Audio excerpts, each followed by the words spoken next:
So hi everyone, science science science I don't like, I avoid, but जब प्रशांत भैया science पढ़ाते हैं ओहो तब मजा आ जाता है। और वही मजा मैं आप सभी को दिलाने आ गया हूं। आप सबने इतनी रिक्वेस्ट करी कि भैया क्लास 10th को तो आप पढ़ाते हो, हमारे सीनियर्स आपसे पढ़ रहे हैं, बोर्ड एग्जाम के अंदर फोड़ रहे हैं, हमें कब पढ़ाओगे, क्लास 9 को कब पढ़ाओगे। तो मेरे दोस्त, आप किसी चीज की डिमांड करो और मैं ना मानूं, ऐसा तो हो नहीं सकता ना यार। तो तुम्हारे लिए इस चैनल के ऊपर आज से शुरू कर रहे हैं क्लास 9 के हर एक चैप्टर के एक्सप्लेनेशन वन शॉट वीडियो। अब देखो, ये जो है ये वन शॉट सेशन रहने वाला है, बट इसके अंदर एनसीईआरटी की हर एक लाइन कवर कराऊंगा, ऐसे समझाऊंगा कि साइंस से प्यार हो जाएगा। फिर बोल रहा हूं, आज तक साइंस चाहे तुम्हें कितनी ही बोरिंग लगती हो, हम नए तरीके से पढ़ते हैं साइंस को, ऐसे तरीके से पढ़ेंगे तुम बोलोगे यार भैया साइंस में क्या मजा आता है, मजा आ जाता है पढ़ने में, ठीक है। और उसी के साथ पहले चैप्टर की शुरुआत कर रहे हैं, हमारा बायोलॉजी का लेक्चर नंबर 1 जो कि है फंडामेंटल यूनिट ऑफ लाइफ। इससे हम आज शुरुआत कर रहे हैं। आप कमेंट में मुझे जरूर बताना अगला चैप्टर आपको कौन सा चाहिए। अब देखो, साइंस की भी जिम्मेदारी मैंने ले ली है, टेंशन मत लो, सब कुछ कराऊंगा, ध्यान से कराऊंगा और परफेक्ट तरीके से बताऊंगा। साइंस में एक नंबर नहीं घटेगा, बस जितनी चीजें मैं बता रहा हूं उतनी चीजें बस तुम फॉलो करते रहना, ठीक है। और आज के सेशन को स्टार्ट करते हैं विद एक इंपॉर्टेंट लाइन। ये लाइन ना मैं अपने हर एक स्टूडेंट को बताता हूं, शायरी है। शायरी इस प्रकार है, मुस्कुराएं हमेशा छुपाएं गम, मुस्कुराएं हमेशा छुपाएं गम, उन्हें तो वक्त बताएगा कौन है हम। तो वो जो लोग जो तुमसे बोलते रहते हैं कि तुम्हारे साथ कुछ नहीं हो पाएगा, ये तो पढ़ने में बेकार है, ये तो कुछ नहीं कर पाएगा, उन लोगों को वक्त जवाब देगा, तुम बस मेहनत लगाते जाओ, ठीक है।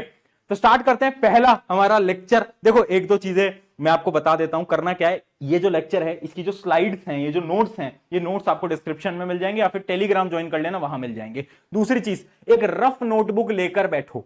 रफ नोटबुक क्यों? क्योंकि देखो, नोट्स अब साथ साथ में इतना टाइम नहीं होगा कि आप एक एक सारी लाइनें लिख लो, वो तो आप नोट्स बाद में डाउनलोड करके लिख लेना, बट जो चीज मैं बताऊंगा उसको रफ में नोट करना, ताकि आपके दिमाग के अंदर वो चीजें जल्दी जाएंगी। क्योंकि बच्चे बोलते हैं भैया चैप्टर मुश्किल है, बट मैं नहीं मानता। मैं बोलता हूं सबसे रद्दी चैप्टर है, मैं बोलता हूं सबसे रद्दी चैप्टर है। आज देखना कैसे कहानी से पढ़ेंगे, सेल वैक्यूल्स वगैरह सब एकदम प्यारे तरीके से पढ़ लेंगे, ठीक है। तो एक रफ कॉपी आपको लेकर बैठनी है। इसके अंदर हम क्वेश्चंस भी करेंगे, प्रीवियस ईयर के क्वेश्चंस जो कि डिफरेंट डिफरेंट स्कूल्स के अंदर आते हैं, वो क्वेश्चंस भी साथ साथ में डिस्कस करते जाऊंगा। जहां पर मैं बोलूं इंपॉर्टेंट, तो सोच लेना वो क्वेश्चन तुम्हारे पेपर के अंदर आएगा, ठीक है। तो चलो स्टार्ट करते हैं फटाफट से।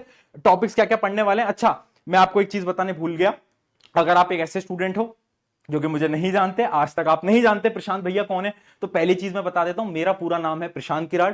एक एग्जाम होता है आईआईटी जेई का, जिससे कि आईआईटीज के अंदर एडमिशन मिलता है, वो मैंने क्रैक करा हुआ है। पिछले 4 साल से मैं class 10th, class 11th, class 12th JEE के स्टूडेंट्स को पढ़ा चुका हूं। क्लास 9th की क्लास पहली बार यूट्यूब के ऊपर ले रहा हूं, ऑफलाइन वगैरह में पढ़ाया, बट यूट्यूब के ऊपर हम पहली बार क्लास 9 को आज से पढ़ाना स्टार्ट कर रहे हैं। तो आप मुझ पर बिल्कुल भरोसा कर सकते हो और मुझे प्रशांत सर बोलने की जरूरत नहीं है, ठीक है। मैं आपका भैया हूं, ठीक है। क्यों? क्योंकि यहां पर सिर्फ पढ़ाऊंगा नहीं, चीजों को समझाऊंगा, रटाऊंगा नहीं, समझाऊंगा, इस वजह से मैं आपका भैया हूं, ठीक है। तो हमें बोलते हैं प्यार से प्रशांत भैया। चले शुरू करते हैं एक एक करके। Introduction to cell, cell theory, सब कुछ पढ़ेंगे। लास्ट टॉपिक होगा सेल डिवीजन। यहां से लेकर यहां तक एकदम क्लियर, क्रिस्टल क्लियर रहने वाला है। शुरुआत करते हैं भैया। ये सेल क्या है? जैसे ही सेल बोलते हैं ना, तो हमारे दिमाग में आता है क्या?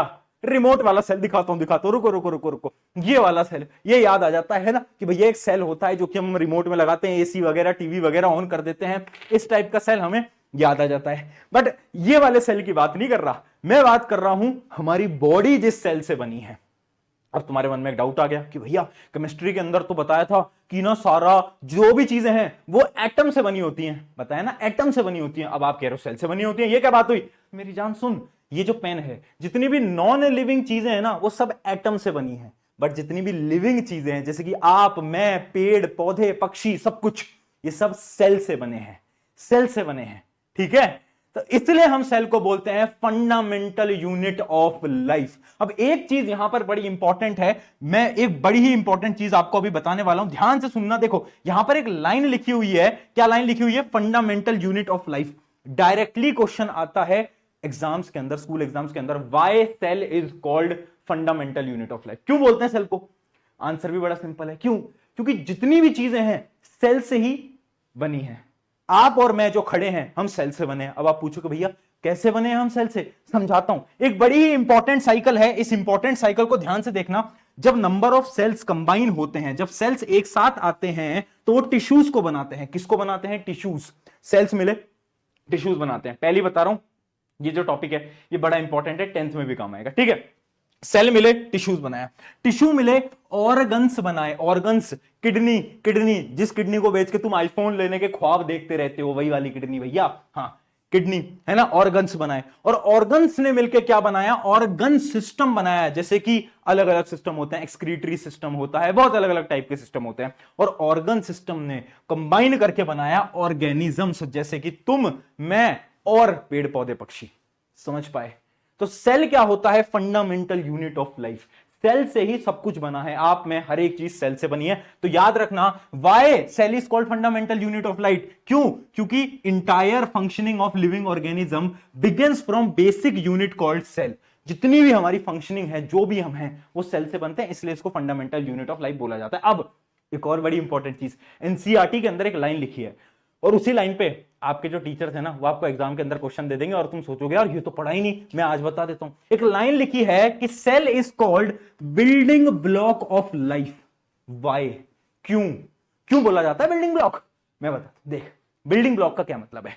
एक छोटा सा ब्लॉक है, उस ब्लॉक को तू जोड़ते जा, जोड़ते जा, जोड़ते जा, जोड़ते जा, एक बिल्डिंग बन जाएगी, है ना? है ना? यही करते हैं ना। सिमिलरली एक सेल को तुम जोड़ते जाओ, जोड़ते जाओ, जोड़ते जाओ, जोड़ते जाओ, तो टिश्यूज बन जाएंगे। टिश्यूज को जोड़ते जाओ, ऑर्गन बन जाएगा। Organ, organ system human being या फिर ऑर्गेनिज्म। इस वजह से सेल को क्या बोलते हैं? Building blocks. तो याद रखना, अ सेल कैन रेप्लिकेट। सेल अपनी 2 कॉपी बना सकता है, जैसे कि चिंटू लाल ने कॉपी बनाई, मिंटू लाल ने कॉपी बनाई। जैसे कि तुमने देखा होगा एग्जाम के अंदर, एक वो आपका एक स्टूडेंट होता है आपकी क्लास के अंदर, जो कि ना अपने सामने वाली की कॉपी पूरी की पूरी चीटिंग करता है। जब टीचर देखते हैं यार इसने भी सेम आंसर लिखा है, तूने भी सेम आंसर लिखा है, और ये लोग पकड़े तब जाते हैं जब दोनों के आंसर गलत निकलते हैं। टीचर बोलते हैं दोनों ने गलत आंसर लिखे, वो भी सेम, तब ये लोग पकड़े जाते हैं ना। तो क्या है? कॉपीज को रेप्लिकेट करते हैं। सिमिलरली सेल क्या करता है? खुद को रेप्लिकेट करता है। इस वजह से सेल बोला जाता है बिल्डिंग ब्लॉक ऑफ लाइफ। क्या ये पॉइंट क्लियर है? अरे समझ आ रहा है क्या? अरे यहां जा रहा है क्या यार? बता यार, दिमाग है? बिल्कुल है यार भैया, ऐसे क्या बात कर रहे हो यार? ठीक है, बहुत बढ़िया, बहुत बढ़िया, बहुत बढ़िया। आगे बढ़ते हैं फटाफट से। अब सेल की थोड़ी हिस्ट्री पढ़ते हैं, बट उससे पहले आपका जोश मीटर कितना है? जोश मीटर एक ऐसा मीटर है जो कि बताएगा आपका एनर्जी लेवल कितना है। तो आपका एनर्जी लेवल क्या है वो अभी मुझे बता दो, 100 में से कितना है एनर्जी लेवल। चलिए अब बात करते हैं कि जो हमारा सेल है ना, इसकी डिस्कवरी कहां से हुई? सेल की आखिर डिस्कवरी किसने करी, क्या बोला?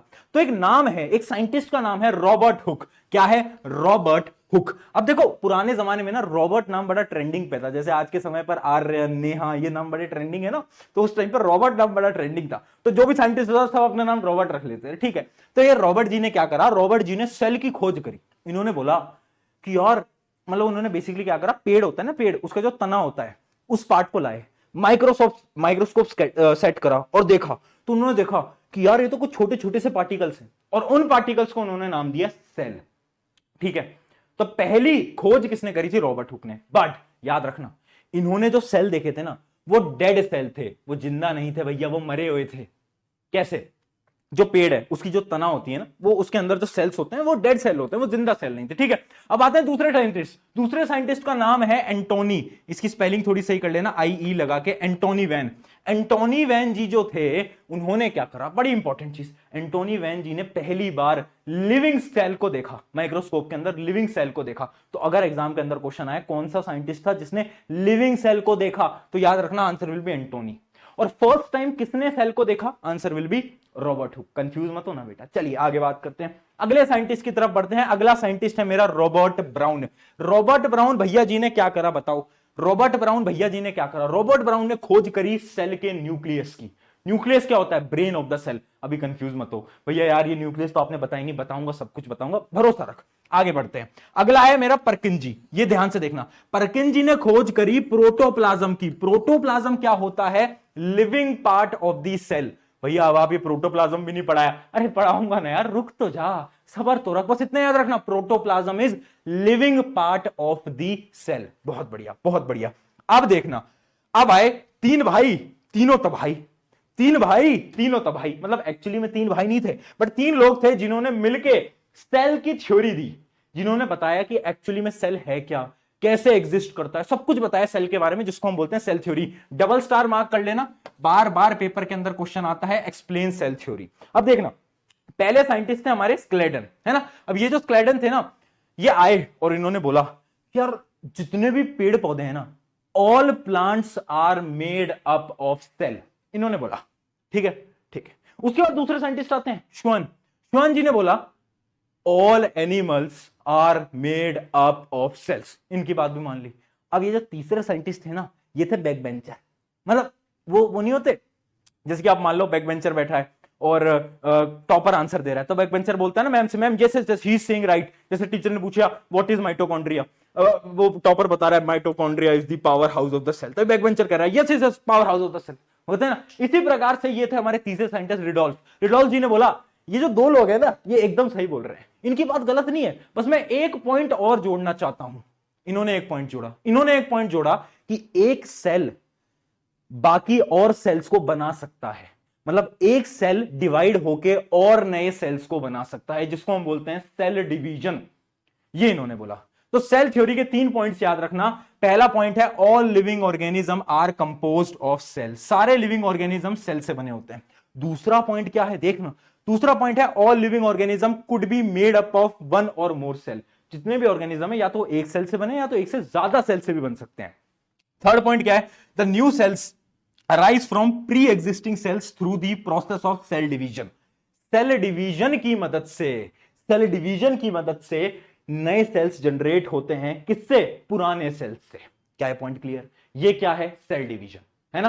तो ये 3 जो थे सेल थ्योरी के इंपॉर्टेंट पॉइंट हैं, पेपर में सवाल दिखेगा, याद रखना। 3 भाई तीनों तो भाई, बहुत बढ़िया बेटा, ऐसे बस हमें ऐसे याद कर लेंगे, ज्यादा मुश्किल कहां है ना। समझ आ रहा है, मजा आ रहा है, बहुत बढ़िया। चल बेटा आगे बढ़ते हैं, आजा आगे बढ़ते हैं। चल अब देख, सेल की खोज हो गई, सेल की थ्योरी भी लिख दी। अब ये जो सेल है ना, सेल ना बड़े डिफरेंट है, सेल का साइज अलग है, सेल के नंबर्स अलग हैं और सेल की शेप अलग अलग है। ऐसा नहीं है कि सेल गोल है, चौकोर है, ओवल है, नहीं, बहुत डिफरेंट शेप की है। तो चलो थोड़ा बहुत सेल के बारे में पढ़ते हैं, आ जाओ। देखो सबसे पहली चीज, 2 प्रकार के ऑर्गेनिजम्स होते हैं, आज समझ लो, 10th में बड़ा काम आएगा। पहला टाइप के ऑर्गेनिजम्स होते हैं यूनिसेलुलर ऑर्गेनिजम्स। कौन कौन से, यूनी का मतलब क्या है, सिंगल। यूनी का मतलब क्या है, अकेला, जैसे कि तुम हो अपनी जिंदगी में अकेले सिंगल, वैसे ही यूनी का मतलब क्या है, सिंगल। ठीक है, यूनिसेलुलर ऑर्गेनिजम्स वो ऑर्गेनिजम्स होते हैं जो कि एक इकलौते सेल के बने होते हैं, याद रखेंगे। Unicellular organisms are those organisms that are made up of single cell, एक सेल के। ठीक है, क्लियर, आगे समझ। चलो मल्टी सेलुलर, नाम में ही मल्टी है, नाम में भी मल्टी है। अब तो तुम मल्टीप्लेयर गेम भी खेलते हो, है ना, ये जो तुम फ्री फायर वगैरह मल्टीप्लेयर गेम ही तो होता है। तो इसका क्या मतलब होता है, वो ऑर्गेनिजम्स जो कि एक या फिर मतलब एक से ज्यादा सेल से बने होते हैं। ठीक है, अब तुम्हारे मन में एक डाउट आ रहा होगा कि भैया हम ह्यूमन बीइंग है, हम तो मल्टी सेलुलर होते हैं, तो जो सिंगल सेल वाले ऑर्गेनिज्म होते हैं ना, इसका कुछ एग्जांपल दो जिससे हम समझ पाए। तो कोई बात नहीं, एग्जांपल दे देता हूं। एग्जांपल है इसके बहुत सारे, बैक्टीरियास, एक और ऑर्गेनिज्म होता है जिसको हम बोलते हैं protozoa, bacteria are the examples of unicellular. Multi cellular के बहुत सारे एग्जांपल हैं, आप, मैं, प्लांट, पेड़ पौधे, सब। ठीक है, सब हम मल्टी सेलुलर है। बताओ, यहां तक की कहानी क्लियर, क्या बताओ जल्दी, आगे बढ़े। बहुत बढ़िया, चलो ये यहां तक एकदम समझ आ गया। ठीक है, यूनिसेलुलर का एक और एग्जांपल है पैरामीशियम, ये भी एक होता है जिसको आप 10th में पढ़ते हो। चलिए आगे बढ़ते हैं। अब देखते हैं सेल के ना डिफरेंट साइजेस और शेप भी होती हैं, अलग अलग शेप के होते हैं सेल। अब ये जो आपको स्क्रीन पे दिख रहा है ना, ये अलग अलग टाइप के सेल हैं। अभी आपको तक क्लियर नहीं दिख पा रहा होगा, मैं थोड़ा जूम करने की कोशिश करता हूं। देखो ये जो आप सेल देख पा रहे हो ना, इसको हम बोलते हैं नर्व सेल। ये पता कहां पर होता है, दिमाग में और आपके स्पाइनल कॉर्ड में, है ना। हाँ बेटा, वही दिमाग जो तुम्हारे दोस्त में थोड़ा बहुत कम है, बट ठीक है, दोस्त है तुम्हारा, चल जाएगा। तो समझ पाए, शेप देखो कैसी है, ये देखो शेप कैसी है, देख पा रहे हो कितनी अजीब सी शेप है ना। तो ये नर्व सेल है, इसको हम बोलते हैं ब्रांच एंड एलोगेटेड शेप। शेप बड़ी अलग अलग होती है। कुछ शेप आप देख सकते हो, जैसे कि आपका ओवम है, ये फीमेल का जो सेक्स सेल होता है, रिप्रोडक्शन में हम पढ़ते हैं ओवम, वो है ये। इसकी शेप देखो कैसी है, थोड़ी राउंड है। उसके अलावा आप देखो बोन के जो सेल्स हैं, उनकी शेप देखो कैसी होती है। आप देख सकते हो ऐसी शेप होती है, इसको हम बोलते हैं क्या, स्पिंडल शेप। क्या बोलते हैं, स्पिंडल शेप। तो ऐसे डिफरेंट शेप्स के होते हैं। तो ऐसा जरूरी नहीं है कि सेल है तो राउंड होगा, स्क्वायर होगा, रेक्टेंगल, ना। हर एक शेप का हो सकता है। क्लियर, यहां तक समझ आया? चलो बेटा आगे बढ़ते हैं फटाफट से। अब देखते हैं cell of different size. Shape भी अलग होती हैं और सेल के ना अलग अलग साइजेस भी होते हैं। कुछ सेल होते हैं जो कि बहुत बड़े हैं, कुछ सेल है जो कि बहुत छोटे हैं। सबसे बड़ा सेल जो कि इस दुनिया के अंदर है उसको हम बोलते हैं ऑस्ट्रिच एग। ऑस्ट्रिच एग जो है वो एक सेल है जो कि इतना बड़ा है। आपको पता है ऑस्ट्रिच एग का साइज क्या होता है? लार्जेस्ट सेल पे अगर सवाल है तो याद रखना ऑस्ट्रिच एग। और स्मॉलेस्ट कौन सा होता है? स्मॉलेस्ट होता है आपका माइकोप्लाज्म। क्या होता है? माइकोप्लाज्म। इसको नोट कर लो, वेरी इंपॉर्टेंट, बार बार ये सवाल पूछा जाता है। स्मॉलेस्ट सेल माइकोप्लाज्मा, एक प्रकार का क्या है? बैक्टीरिया। एक प्रकार का बैक्टीरिया क्या है? एक प्रकार का बैक्टीरिया। इन ऑर्गेनिजम्स को हम पीपीएलओ भी बोलते हैं, है ना? ये डी नहीं है ये बेटा, ओ है, ये ओ है ना। पीपीएलओ भी बोलते हैं बट वो आपके काम का नहीं है क्योंकि आपके सिलेबस में आपसे कोई भी पीपीएलओ वगैरह नहीं पूछने वाला। आपको इतना नाम याद रखना है, माइकोप्लाज्मा, ठीक है, नाम याद रखना है। और ये है लार्जेस्ट जो कि है आपका ऑस्ट्रिच एग। यहां तक सब कुछ क्लियर है तो आगे बढ़े, बताओ। चले आगे, चले आगे, चलो भैया आगे बढ़ जाते हैं। अब बात करते हैं सेल की। अब देखो हमने ये देख लिया कि सेल के डिफरेंट डिफरेंट साइजेस हैं, शेप हैं, नंबर हैं, सब कुछ डिफरेंट है। अब हम देखते हैं कि बेसिकली ये जो सेल है ना, ये है क्या, इसके अंदर क्या है। तो देखो हम ना ह्यूमन सेल को पढ़ेंगे, मतलब जो एनिमल का जो सेल होता है। प्लांट को भी पढ़ेंगे बट इंपॉर्टेंट जो है वो है आपका एनिमल का सेल। उसके अंदर क्या क्या होता है वो सब हमें पढ़ना है। तो एक बार थोड़ा रफ डायग्राम बनाते हैं और समझते हैं। कहानी की मदद से समझ लेंगे बेटा, मुश्किल नहीं, आसान है बहुत। सबसे रद्दी चैप्टर है, शुरू में बोला था, जब लेक्चर खत्म होगा बोलोगे हाँ यार भैया सबसे रद्दी चैप्टर। चलो देखो देखो, अब सेल की देखो शेप जो होती है ना बड़ी डिफरेंट होती है। जैसे कि मैं आपको दिखा भी देता हूं, ऐसे दिखते हैं सेल। बट क्या आपको एग्जाम के अंदर ऐसे डायग्राम बनाने हैं? ऐसे मत बना के आना, खुद से भी नहीं बनेंगे, पूरे एग्जाम में यही करते रह जाओगे।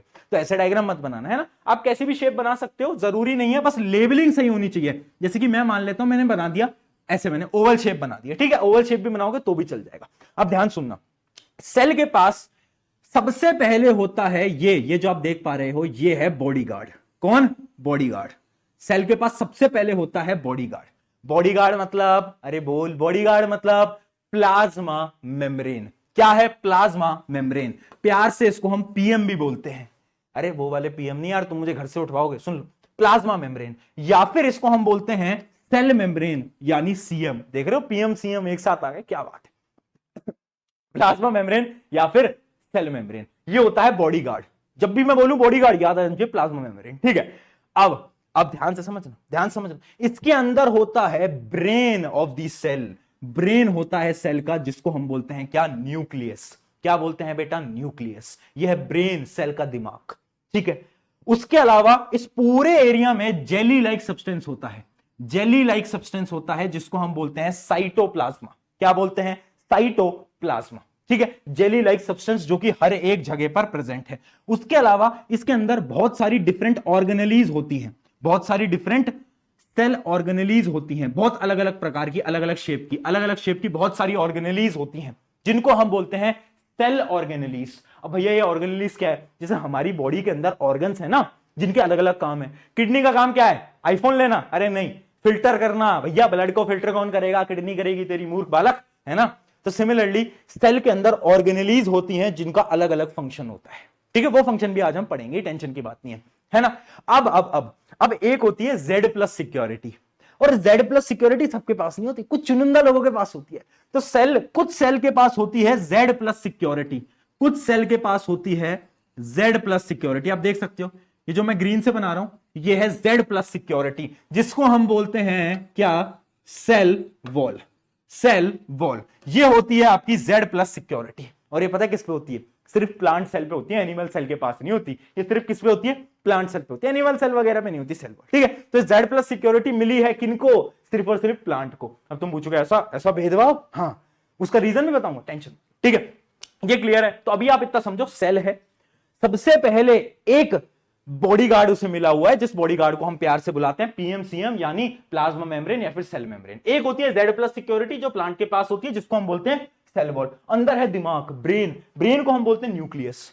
और जो पूरा जो जेली लाइक सब्सटेंस है, जो फ्लूइड है, उसको हम बोलते हैं साइटोप्लाज्मा। और बहुत सारी ऑर्गेनेलीज होती हैं जिनको हम बोलते हैं सेल ऑर्गेनेली। ये पॉइंट क्लियर है? ये पॉइंट क्लियर है। डिटेल में पढ़ेंगे, एक एक को डिटेल में पढ़ेंगे, टेंशन की बात नहीं है, ठीक है। एक एक को डिटेल में पढ़ेंगे। लेबलिंग आना बड़ी इंपॉर्टेंट है। देखो सेल का तुम डायग्राम कैसा बना के आते हो फर्क नहीं पड़ता, टीचर को भी पता है ऐसा डायग्राम कोई नहीं बना सकता, बट तुम लेबल कैसे करके आते हो वो बहुत ज्यादा इंपॉर्टेंट है। तो चलिए स्टार्ट करते हैं। ये जो स्लाइड मैंने आपको भी दिखाई थी ना, कंपोनेंट्स ऑफ सेल और उन सब के काम, ये जो है ना, ये एक तरीके से रिवीजन वाली स्लाइड है। ये आप जब भी आपको रिवाइज करना हो ना, तो आपको ये स्लाइड देख लो, इसमें जो 4 इंपॉर्टेंट चीजें उन सबके आपके बारे में फंक्शन लिखा है। बट हम तो अब इसको एक एक करके डिटेल में ही पढ़ने वाले हैं। तो आ जाओ, चलो स्टार्ट करते हैं फटाफट से। प्लाज्मा मेम्ब्रेन या फिर सेल मेम्ब्रेन। 1 मिनट में बस पानी पी लूं यार, गला दुख जाता है बोल बोल के। 1 मिनट दो, बस 1 मिनट।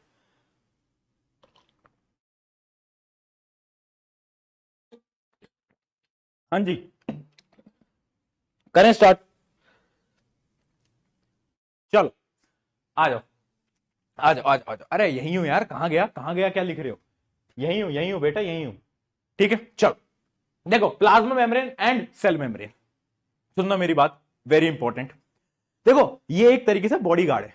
तो इसका क्या काम है? इसका काम है कोई भी अंदर आएगा तो उससे पूछेगा कि ओए क्या करने जा रहा है अंदर, क्यों जाना है अंदर। और जब भी कोई बाहर आएगा उससे पूछेगा क्यों जा रहा है बाहर, क्या करना है बाहर। बॉडी गार्ड का ये काम होता है। सेल मेम्ब्रेन या प्लाज्मा मेम्ब्रेन का भी यही काम है, ध्यान रखना। Outer most covering of the cell and it separates cell content from external environment, रोक के रखता है चीजों, जो भी चीज को अंदर आना है बाहर जाना है, परमिशन किसकी लगेगी? प्लाज्मा मेम्ब्रेन की। ठीक है, और इसका ना एक निकनेम है, जैसे तुम्हारा एक नाम होगा, वैसे इसको भी हम प्यार से क्या बुलाते हैं? इसको हम प्यार से बुलाते हैं selective permeable membrane. Very important, star mark कर लो, बार बार पूछा जाता है। इसका क्या मतलब है, मैं एग्जांपल समझाता हूं। आपके क्लास के आपने टॉपर देखे, वो होता है ना कि मैम मैं ना इनके साथ नहीं बैठूंगी, इस लड़के के साथ नहीं बैठूंगी, इस लड़की के साथ नहीं बैठूंगी। वो बड़ी सेलेक्टिव है। जो टॉपर हैं आपके क्लास के, बड़े सेलेक्टिव है कि इधर ही जाना है, यहीं पे ही बैठना है, इसको ही दोस्त बनाना है ना, है ना। तो बड़े ही सेलेक्टिव है। उसी प्रकार से जो प्लाज्मा मेम्ब्रेन है वो भी बहुत सेलेक्टिव है। वो बोलता है कि यार भाई मैं सबको एंट्री नहीं दूंगा, कुछ सब्सटेंसेस को ही अंदर जाने दूंगा और कुछ को ही बाहर आने दूंगा, सबकी एंट्री एग्जिट नहीं जाने दूंगा मैं। समझ पाए? और इसी फीचर को हम बोलते हैं क्या? Selective permeable membrane. इसलिए हम इसको बोलते हैं सेलेक्टिव परमिएबल मेम्ब्रेन। तो फंक्शन पढ़ लेना, allows entry and exit of some material, कुछ ही मटेरियल को करता है, prevent movement of some materials, अगर कोई मटेरियल बाहर जा रहा है तो उसको भी रोक देगा कि भाई बाहर मत जा, अंदर ही रहे, है ना। तो ये सारे इसके काम हो रहे होते हैं, है ना। अब यहां पर एक टर्म आप पढ़ोगे, इस चीज को पढ़ो ध्यान से, अलाउज डिफ्यूजन ऑफ सब्सटेंस। अब एक टर्म आई डिफ्यूजन, भैया डिफ्यूजन क्या होता है अभी बताऊंगा, घबराए मत, अभी घबराए मत। अभी एक बड़ा ही इंपॉर्टेंट पॉइंट अपने रफ पेज के अंदर नोट कर ले कि ये जो होता है ना प्लाज्मा मेम्ब्रेन, ये किससे मिलकर बनी होती है? ये बनी होती है lipids and protein. Very important, star mark कर लो, very important, lipids and protein. Directly question आ जाएगा प्लाज्मा मेम्ब्रेन या सेल मेम्ब्रेन किससे बनी है? तो याद रखना लिपिड्स और प्रोटीन, इन दो चीजों से ये आपकी मेम्ब्रेन बन रही होती है सेल के अंदर। ठीक है, अब भैया डिफ्यूजन क्या है ये तो बताओ, बता रहा हूं। उससे पहले हमें समझना पड़ेगा कि भैया एक बात बताओ, आप कह रहे हो कोई चीज बाहर जा रही है, कोई चीज अंदर जा रही है, खुद से हो रहा है क्या? ये ट्रांसपोर्ट कैसे हो रहा है वही समझाने जा रहा हूं। ये ट्रांसपोर्ट को हम बोलते हैं, 2 प्रकार के ट्रांसपोर्ट होते हैं। पहला होता है एक्टिव ट्रांसपोर्ट, मतलब ये है पैसिव ट्रांसपोर्ट, और ये है एक्टिव ट्रांसपोर्ट। क्या डिफरेंस है भैया? और ये डिफरेंस भी पेपर के अंदर पूछा जा सकता है। हाँ पूछा जा सकता है। अब ध्यान से सुन ले, पैसिव ट्रांसपोर्ट क्या है, एक एग्जांपल से समझते हैं। इमेजिन करो यहां पर है बहुत सारा ऑक्सीजन, ऑक्सीजन O2 बोलते हैं ना, हम सबको पता है ना। यहां पर है बहुत सारा ऑक्सीजन, और यहां पर है कम ऑक्सीजन। यहां पर कंसंट्रेशन क्या है? हाई। यहां पर क्या है? लो। तो जब भी मूवमेंट होता है हायर कंसंट्रेशन से लोअर कंसंट्रेशन की तरफ, तब उसे हम बोलते हैं पैसिव ट्रांसपोर्ट। क्या बोल रहे हैं? पैसिव ट्रांसपोर्ट, हायर कंसंट्रेशन से लोअर कंसंट्रेशन से। इमेजिन करो आपके पास है 100 रुपए, अब कोई आए और आपसे मांग ले यार 1 रुपए दे दे, तो तुम बोलोगे ठीक है यार 1 रुपए ले ले। तो हायर कंसंट्रेशन से लोअर कंसंट्रेशन में पैसे गए तो वो क्या होगा? वो होगा पैसिव ट्रांसपोर्ट। अब भैया एक्टिव ट्रांसपोर्ट क्या चीज है? एक्टिव ट्रांसपोर्ट क्या भला है? तो देखो एक्टिव ट्रांसपोर्ट इसका एकदम उल्टा है, इसी से समझ लेते हैं। अब इमेजिन करो तुम्हारे पास है 1 रुपया और तुमसे कोई मांग ले 100 रुपया, है ना। तो पहले तो तुम टेंशन में आ जाओगे यार, अब 100 रुपए कहां से लाके। बट ये जो प्रोसेस है इसमें क्या हो रहा है? लो कंसंट्रेशन से हाई कंसंट्रेशन में जा रहा है, उसको हम बोल रहे हैं एक्टिव ट्रांसपोर्ट। क्या डिफरेंस समझ में आ गया? पैसिव में हाई टू लो, एक्टिव में लो टू हाई। ठीक है, चलिए बहुत बढ़िया। पहले तो इनकी डेफिनेशन। दूसरा डिफरेंस इनका क्या है? बड़ा इंपॉर्टेंट डिफरेंस। पैसिव में एनर्जी की रिक्वायरमेंट नहीं होती, यहां पर एनर्जी की रिक्वायरमेंट होती है। ये एटीपी क्या होता है? एटीपी अभी बाद में समझेंगे। यहां पर एनर्जी की रिक्वायरमेंट नहीं होती, यहां पर होती है। एग्जांपल से याद कर लेंगे। इमेजिन कर तेरे पास 100 रुपए हैं, अब तुझसे कोई 1 रुपए मांग ले तो तुम बोलोगे यार मेरे पे 100 है, 1 दे दूंगा, क्या ही होगा, एनर्जी लगेगी नहीं लगेगी, ठीक है दे दिया। अब तुम्हारे पास 1 रुपया है और कोई तुमसे 100 मांग रहा है, अब तुम्हारी एनर्जी लगेगी, तुम सोचोगे यार पहले 100 रुपए कमाने पड़ेंगे, फिर 100 रुपए देने पड़ेंगे, है ना, टाइम लगेगा ना, तो वो क्या है, उसमें एनर्जी बहुत लगेगी, तो इसलिए एक्टिव ट्रांसपोर्ट के अंदर क्या है, एनर्जी लगती है। इस एग्जांपल से आप याद कर सकते हो। उसके अलावा ये स्लो मूवमेंट होता है, ये थोड़ा रैपिड मूवमेंट होता है ना। उसके अलावा क्या है, स्मॉल मॉलिक्यूल्स, जितने भी छोटे छोटे पार्टिकल्स होते हैं ना, जितने भी स्मॉल मॉलिक्यूल्स होते हैं वो पैसिव ट्रांसपोर्ट से ट्रेवल करते हैं, जितने बड़े पार्टिकल्स हैं, लार्ज पार्टिकल्स हैं, वो एक्टिव ट्रांसपोर्ट से जाते हैं। ठीक है, तो एक्टिव पैसिव दोनों के बीच के 4 पॉइंट का डिफरेंस क्या है, आपके भेजे के अंदर घुसा, बोल आ गया समझ, चल बहुत बढ़िया यार, इंटेलिजेंट हो गया है। ठीक है, अब इस पैसिव ट्रांसपोर्ट को थोड़ा और डिटेल में पढ़ते हैं, क्योंकि पैसिव ट्रांसपोर्ट के होते हैं 2 टाइप। अभी पढ़ा था डिफ्यूजन, हाँ जी वो पैसिव ट्रांसपोर्ट ही है। डिफ्यूजन और ओस्मोसिस 2 टाइप के होते हैं पैसिव ट्रांसपोर्ट, डिफ्यूजन और ओस्मोसिस। पहले पढ़ते हैं डिफ्यूजन, फिर पढ़ेंगे ओस्मोसिस। चलिए भैया खोलो खोलो खोलो, जल्दी आ जाओ, देखते हैं डिफ्यूजन क्या होता है। देखना बड़े ध्यान से, डेफिनेशन देखना, the process of movement of substance, solid liquid gas, solid चाहे इसमें से कट कर लो, लिक्विड और gas, from region of higher concentration to region of lower concentration. क्या बोला, डिफ्यूजन क्या है, डिफ्यूजन कुछ नहीं है। अगर कोई भी मटेरियल है, लिक्विड है, गैस है, और कुछ कुछ केस के अंदर सॉलिड भी होता है, तो सॉलिड लिक्विड गैस का जो भी मटेरियल है, जब भी उसका ट्रांसपोर्ट हायर कंसेंट्रेशन से लोअर में होगा तो उस प्रोसेस को हम बोलेंगे डिफ्यूजन। बस उस प्रोसेस को हम बोलेंगे डिफ्यूजन। क्या पॉइंट क्लियर, क्या है पॉइंट क्लियर, ये होता है आपका डिफ्यूजन। भैया फिर ये ओस्मोसिस क्या है, ओस्मोसिस क्या है, अब मैं आपको बताता हूं, पहले समझाता हूं फिर डेफिनेशन पढ़ाऊंगा, वरना तुम्हारा ये खाली हो जाएगा। सुनना, ओस्मोसिस क्या होता है, ओस्मोसिस होता है ट्रांसफर ऑफ लिक्विड। सिर्फ हम बात करेंगे यहां पर लिक्विड की, किसकी बात करेंगे, लिक्विड की। जब भी हम केवल लिक्विड की बात करें, ट्रांसफर कहां से, हायर कंसेंट्रेशन से लोअर कंसेंट्रेशन तक, जब भी हम लिक्विड की बात कर रहे हैं हायर से लोअर में, तब हम उसे ओस्मोसिस बोलते हैं। अब तुम्हारे दिमाग में सवाल आया, भैया डिफ्यूजन में सॉलिड लिक्विड गैस, उसके अंदर भी तो लिक्विड तो हो रहा था ना ट्रांसफर, तो डिफ्यूजन और ओस्मोसिस में डिफरेंस क्या है, डिफरेंस है मेरी जान, डिफरेंस समझो, डिफरेंस समझो। देखो देखो, इमेजिन करो ये सेल है, इमेजिन करो ये सेल है, ठीक है। अब यहां पर एक लिक्विड, ये लिक्विड, अब ये जो लिक्विड है वो हायर कंसेंट्रेशन से लोअर कंसेंट्रेशन तक पहुंच गया, देखो स्माइली बन गया तो हायर से लोअर के अंदर पहुंच गया सेल के अंदर, तब हम इसे बोलेंगे डिफ्यूजन। बट ध्यान समझना, ओस्मोसिस क्या, जब भी पार्टिकल है सेल के बाहर और अब लिक्विड का ट्रांसपोर्ट होता है सेल के अंदर, अब आया ये अंदर, जब ये अंदर आया ना भैया लिक्विड, है ना, बीच में क्या था, सेमी परमिएबल मेम्ब्रेन, जब इस मेम्ब्रेन को क्रॉस करके आया तब हम बोलेंगे कि ओस्मोसिस हुआ है। तो याद रखना, ओस्मोसिस के अंदर सबसे बड़ी चीज जो है वो है सेमी परमिएबल मेम्ब्रेन। जब भी एक लिक्विड हायर से लोअर में जाएगा और सेमी परमिएबल मेम्ब्रेन को क्रॉस करेगा तो समझ जाना ओस्मोसिस हुआ है, चाहे बाहर से अंदर हो या फिर अंदर से बाहर गया हो, फर्क नहीं पड़ता। देख रहे हो क्या शानदार डायग्राम बन गया है ना। चलो अब डेफिनेशन रीड कर लेते हैं। देखो समझना इंपॉर्टेंट है, डेफिनेशन तो क्या है, रीड करो। Osmosis is the passage of water molecule across a semi-permeable membrane from solution with high concentration to solution with low concentration. आया आया आया, समझ में आया, चल भाई आगे बढ़े, ओस्मोसिस आ गया। ओस्मोसिस भी 2 टाइप के हैं भैया, यार आप यार जान ले लोगे क्या, पहले बोलते हो एक्टिव पैसिव, फिर पैसिव के आप 2 टाइप बताते हो, फिर ओस्मोसिस के 2 टाइप, अब जो सिलेबस में है वो तो पढ़ाऊंगा ना यार। देख 2 टाइप के होते हैं, एंडोऑस्मोसिस और एक्सोऑस्मोसिस, ठीक है, ध्यान समझना, दोनों इंपॉर्टेंट है। देखो एंडोऑस्मोसिस के अंदर क्या होता है, process in which water molecule enters in the cell. Endosmosis का मतलब है आपका एक सेल है, जब पानी उसके अंदर आया, जब बाहर था, सोल्यूशन मतलब बाहर था, जो लिक्विड है वो बाहर था। मैंने आपको बताया था ना कि ओस्मोसिस जब बाहर से अंदर आएगा, अंदर से बाहर जाएगा, दोनों केसेस के अंदर ओस्मोसिस है। जब लिक्विड बाहर से अंदर आता है तो सेल आपका स्वेल हो जाता है, फूल जाता है, उस प्रोसेस को हम बोलते हैं एंडोऑस्मोसिस, पानी का अंदर आना, और पानी का बाहर जाना उसको हम बोलते हैं एक्सोऑस्मोसिस। एक बात बताओ, जब पानी बाहर जाएगा सेल की क्या हालत होगी, सेल बेचारा सुकड़ जाएगा, सेल श्रिंक हो जाएगा।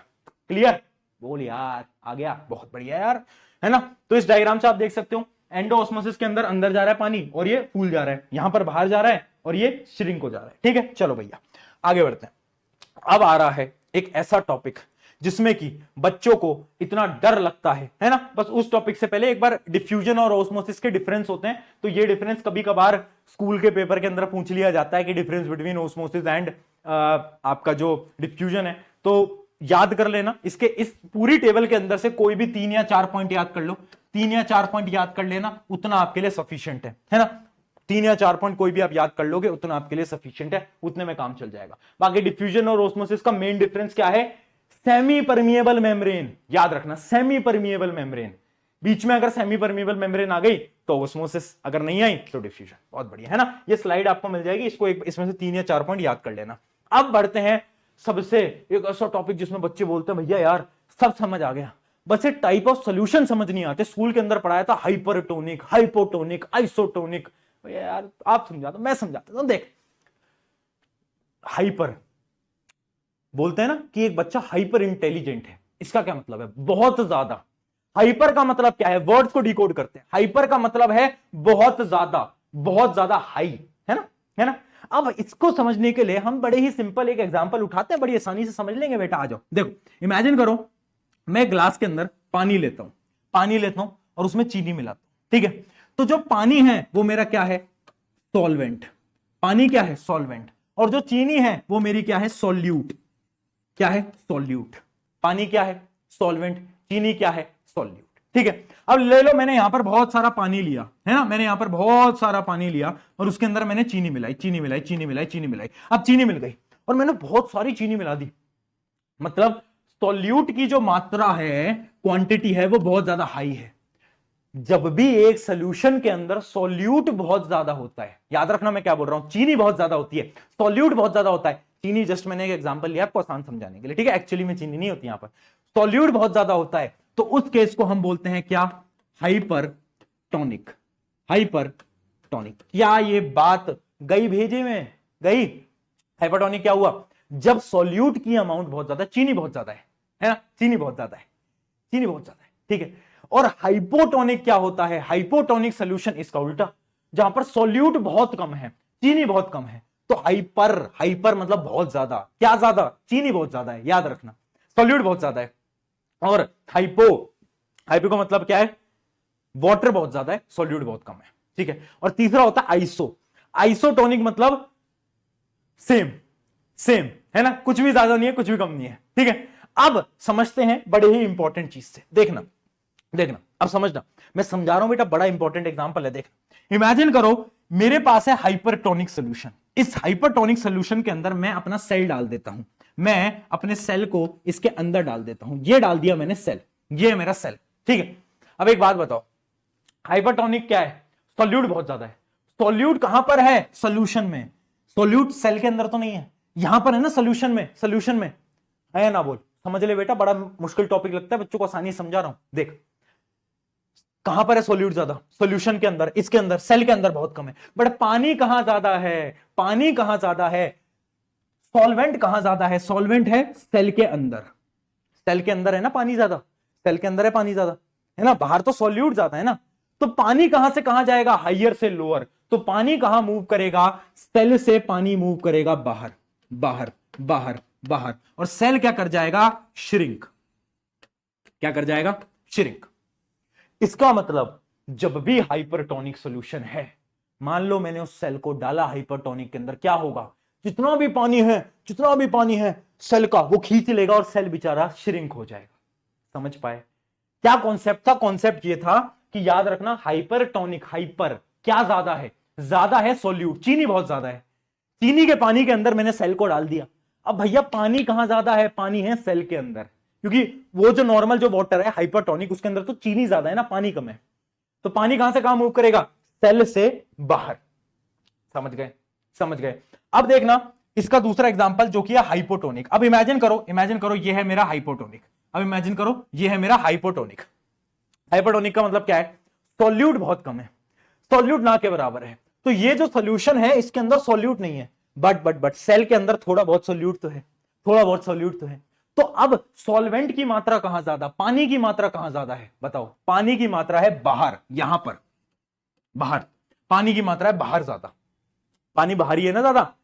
तो हाइपोटोनिक के अंदर क्या होता है, पानी बाहर से अंदर जाता है और सेल क्या हो जाता है, स्वेल कर जाता है। याद रखना, याद रखना, हाइपर के अंदर, हाइपरटोनिक के अंदर सेल श्रिंक कर जाता है, हाइपो के अंदर सेल स्वेल कर जाता है। अब अगर ये फिर भी समझ नहीं आए, ट्रिक बता देता हूं। ये ट्रिक होती है उन बच्चों के लिए जो जिनको कुछ समझ नहीं आता है, उनको ट्रिक बता देता हूं। देखो, बड़ी थोड़ी सी अजीब सी ट्रिक है, याद कर लेना। मैं जैसे अपने टाइम पे करता था, हाइपो, हाइपो से वो हिप्पोपोटामस होता है ना, हिप्पोपोटामस, हिप्पोपोटामस कैसा होता है, मोटा होता है ना। हिप्पोपोटामस कैसा होता है, मोटा होता है। तो जब भी हाइपोटोनिक सोल्यूशन है, मतलब हिप्पोपोटामस है, तो सेल क्या हो जाएगा, सेल मोटा हो जाएगा, सेल बड़ा हो जाएगा। तो इस तरीके से आप याद कर सकते हो, जब भी हाइपोटोनिक सोल्यूशन है तो जो मेरा सेल है वो स्वेल कर जाएगा, और फिर तो हाइपर तो ऑटोमेटिकली याद हो जाएगा कि हाइपर के अंदर श्रिंक हो जाएगा। भैया आइसोटोनिक के अंदर क्या होगा, तो देखो ये जो तीसरा था आइसोटोनिक, इसके अंदर कुछ नहीं होता, कोई मूवमेंट नहीं होती। तो याद रखना इसके अंदर नो मूवमेंट, इसके अंदर जो नेट मूवमेंट होती है वो जीरो होती है। तो सेल जितना था उतना ही रहता है आइसोटोनिक के अंदर। बताओ यहां तक क्लियर है? जल्दी बताओ, मैं जब तक पानी पी लूं, मैं पानी पी लूं बेटा, ये बताओ जल्दी। क्लियर?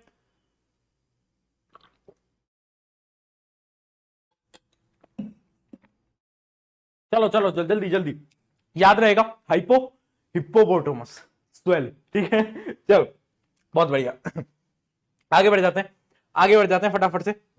अच्छा देखो, दो टर्म्स है, वैसे तो ये क्वेश्चन कम पूछा जाता है, बट अगर पूछा जाए तो बता देता हूं। दो टर्म्स होती हैं, एंडोसाइटोसिस, एक्सोसाइटोसिस।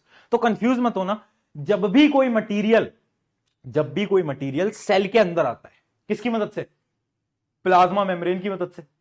जब भी कोई मटेरियल सेल के अंदर आ रहा है प्लाज्मा मेम्ब्रेन की मदद से, क्योंकि पहले परमिशन तो उसी की लगेगी, वो तो बॉडीगार्ड है ना। हाँ, तो जब भी इसके अंदर आएगा सेल मेम्ब्रेन की मदद से, प्लाज्मा मेम्ब्रेन की मदद से, तो उस प्रोसेस को हम बोलते हैं एंडोसाइटोसिस। क्या बोलते हैं, एंडोसाइटोसिस। और जब भी किसी भी चीज को बाहर जाना है, सेल से बाहर जाना है तो भी सेल मेम्ब्रेन लगेगी, तो बाहर जाने के प्रोसेस को हम बोलते हैं एक्सोसाइटोसिस। तो कंफ्यूज मत होना, कहीं पर भी पूछा जाए एंडोसाइटोसिस, एक्सोसाइटोसिस, तो इतना पता होना चाहिए कि किसी भी चीज का अंदर आना, सेल के अंदर आना, उसको हम एंडोसाइटोसिस बोलते हैं, और बाहर जाने को एक्सोसाइटोसिस बोलते हैं। ठीक है, तो एंडो मतलब अंदर आ जा भैया, एक्सो मतलब बाहर चले जा। बहुत बढ़िया, आगे बढ़ते हैं। चलिए अब बात करते हैं जेड प्लस सिक्योरिटी की। जब से हमने जेड प्लस सिक्योरिटी की बात नहीं करी है ना भैया, आपने बताया प्लांट्स के पास में एक जेड प्लस सिक्योरिटी होती है जिसको हम बोलते हैं सेल वॉल। यस बिल्कुल होती है भैया। ये बताओ सेल वॉल बनी किस चीज की होती है, तो ये जो सेल वॉल होती है ना, ये सेलुलोज की बनी होती है। किसकी बनी होती है बेटा, सेलुलोज की। याद रखना, very important, it is made up of cellulose. Bar bar question पूछा जाता है, ठीक है। ये प्लाज्मा मेम्ब्रेन के भी बाहर होता है, जिसकी एक होता है नॉर्मल बॉडी गार्ड, और कुछ लोगों को मिलते हैं जेड प्लस सिक्योरिटी। जो जेड प्लस सिक्योरिटी होती है ना, वो बाहर होती है। तो प्लाज्मा मेम्ब्रेन के भी बाहर होती है सेल वॉल, ठीक है, सेल वॉल। अब यहां पर ना एक बड़ा ही इंपॉर्टेंट प्रोसीजर है, एक टर्म है, उस टर्म से आप सेल वॉल की इंपॉर्टेंस समझोगे। कैसे, एक टर्म समझते हैं। देखो, एक टर्म है प्लाज्मोलाइसिस। देख पा रहे हो, देख पा रहे हो, प्लाज्मोलाइसिस। ये क्या होता है, ये टर्म क्या होती है, मैं बात समझा, टेंशन मत ले। Shrinkage, shrinkage of living part of the cell. नहीं आया समझ, चल आ जा, थोड़ा और समझते हैं इस डायग्राम की मदद से।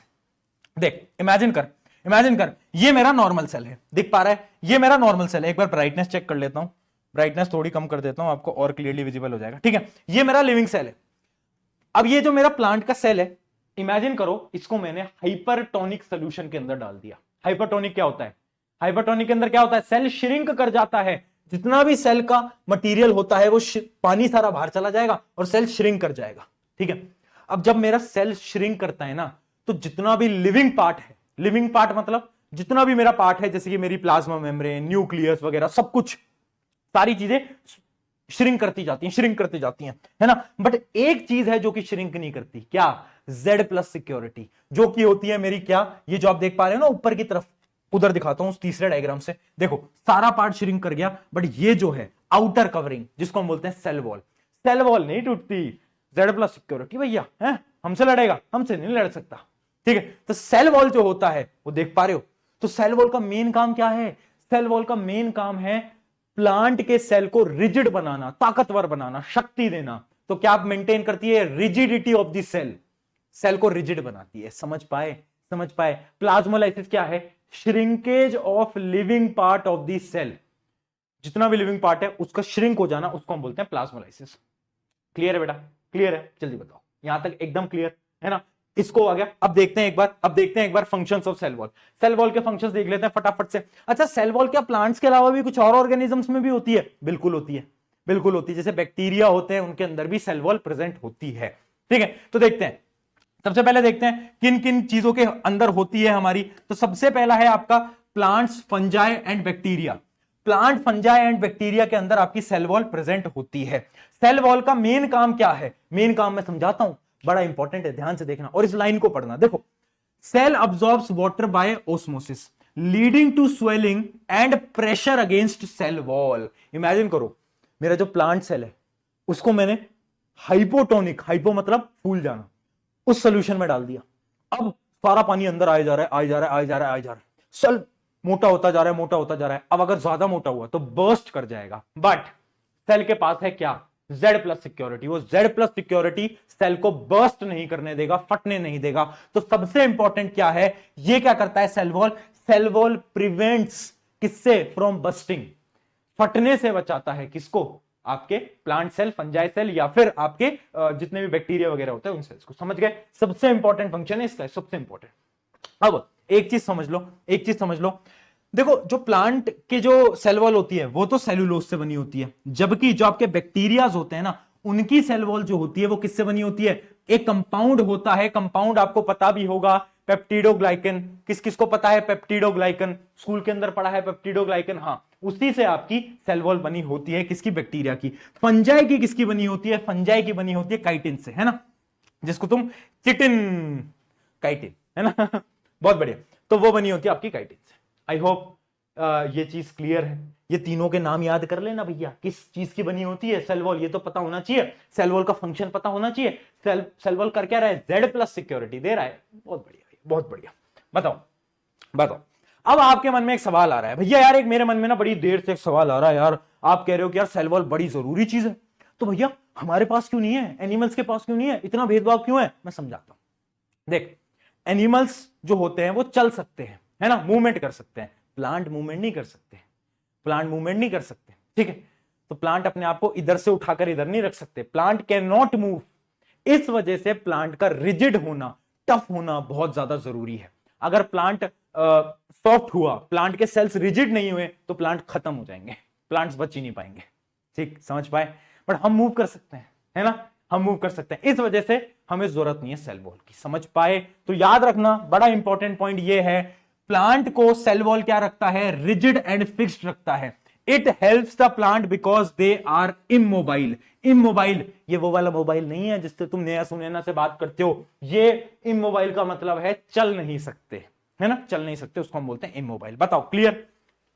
क्लियर है बेटा? आगे बढ़े, आगे बढ़े, चलो, बहुत बढ़िया, बहुत बढ़िया। ये प्रीवियस ईयर बहुत बार ये क्वेश्चन पूछा गया अलग अलग स्कूल्स के अंदर कि सेल वॉल सिर्फ प्लांट में क्यों होती है, एनिमल में क्यों नहीं होती। तो याद रखना, प्लांट्स इमोबाइल होते हैं, इसलिए उनको रिजिडिटी और टफ चाहिए होता है।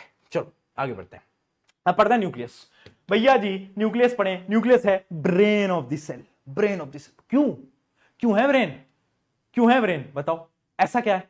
ब्रेन क्यों बोल रहे हैं हम उसको? समझा देता हूं। सबसे पहले समझते हैं कि न्यूक्लियस का स्ट्रक्चर कैसा होता है। तो देखो, न्यूक्लियस के पास ना डबल लेयर होती है, मतलब उसके पास अपनी एक मेम्ब्रेन होती है जिसको हम बोलते हैं न्यूक्लियर मेम्ब्रेन। क्या होती है? Nuclear membrane. डायग्राम दिखाता हूं, ध्यान से देखना। देखो, ध्यान से देखना ये है न्यूक्लियस का डायग्राम। आप देख सकते हो, एक लेयर, दो लेयर। क्या है ये? Nuclear membrane. इस लेयर को हम बोलते हैं न्यूक्लियर मेम्ब्रेन। ठीक है, इसके अंदर कुछ पोर्स होते हैं, आप देख सकते हो, एक पोर ये, एक पोर ये, एक पोर ये, अलग अलग पोर होते हैं। इनको हम बोलते हैं न्यूक्लियर पोर। क्यों?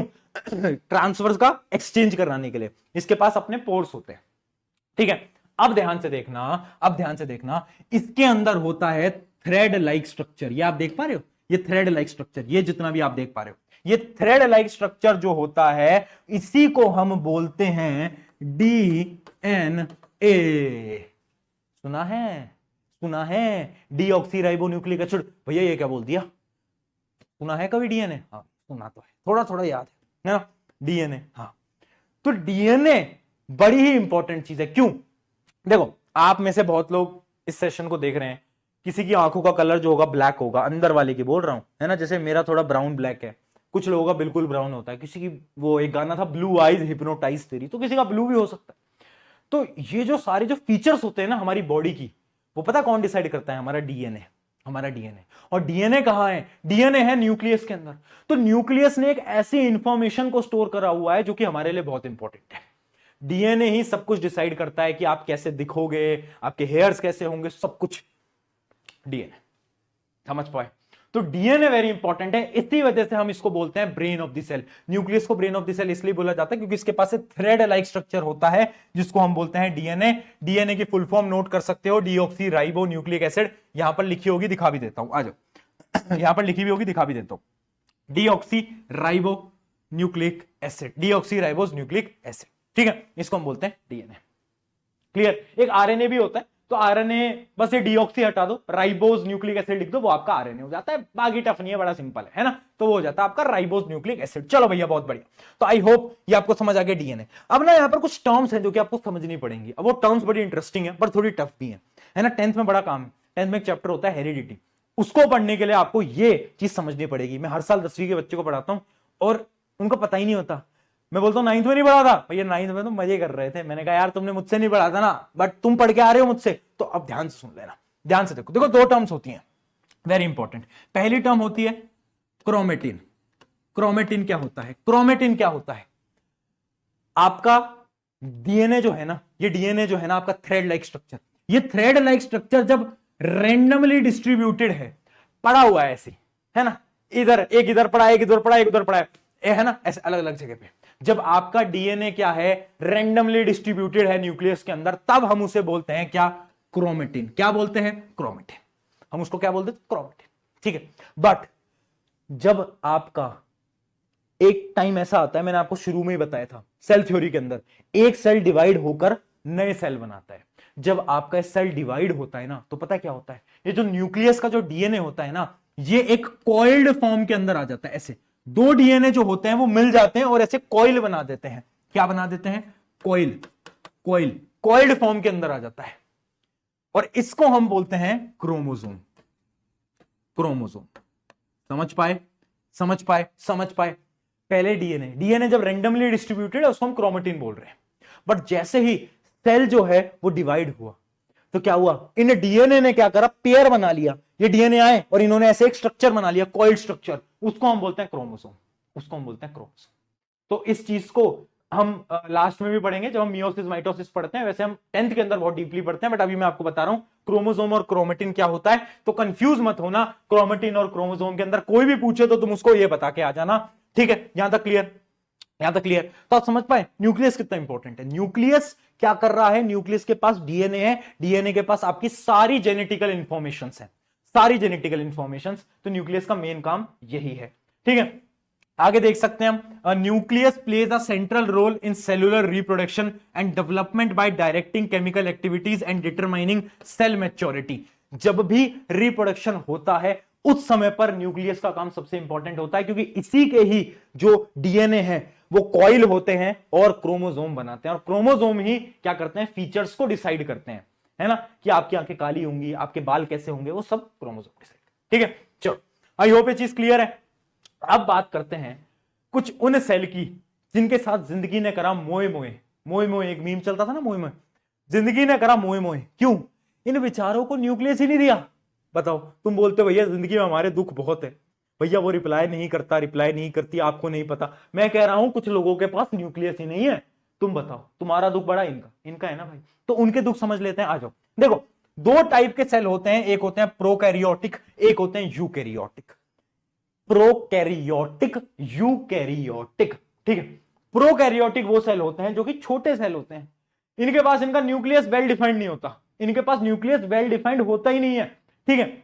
और यूकैरियोटिक होते हैं जो कि बड़े सेल होते हैं और वेल डिफाइंड न्यूक्लियस है, जैसे कि हमारे सेल कैसे यूकैरियोटिक सेल होते हैं, है ना? एक चीज समझ लेना, एक चीज समझ लेना, इनका डिफरेंस बड़ा इंपॉर्टेंट है। इस डिफरेंस को एक बार स्टार मार्क कर लो, इस डिफरेंस को एक बार बेटा फटाफट से स्टार मार्क कर लो।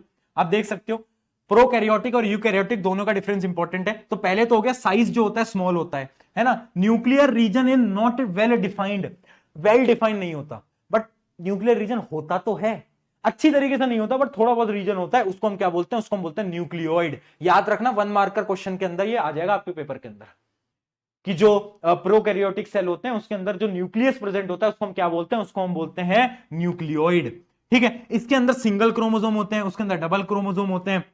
उसके अलावा क्या है, cell membrane bounded and organelles are absent. देखो जितने भी ऑर्गेनेलीज होते हैं ना वो यूकैरियोटिक के अंदर एब्सेंट होते हैं, जो आगे आगे हम पढ़ेंगे, माइटोकॉन्ड्रिया वगैरह हम जो भी हम सब पढ़ेंगे वो सब इसमें प्रेजेंट नहीं होते।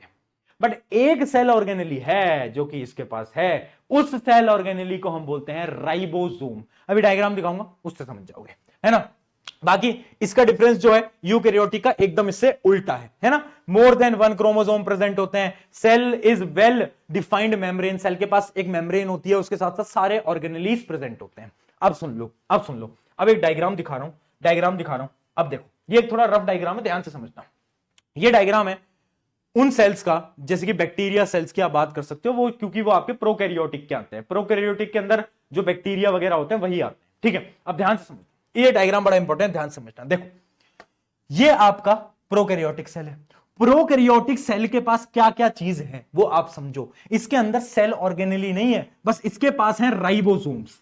क्या है बेटा, राइबोसोम्स। इसके आप डॉट डॉट देख सकते हो, ये है राइबोसोम्स।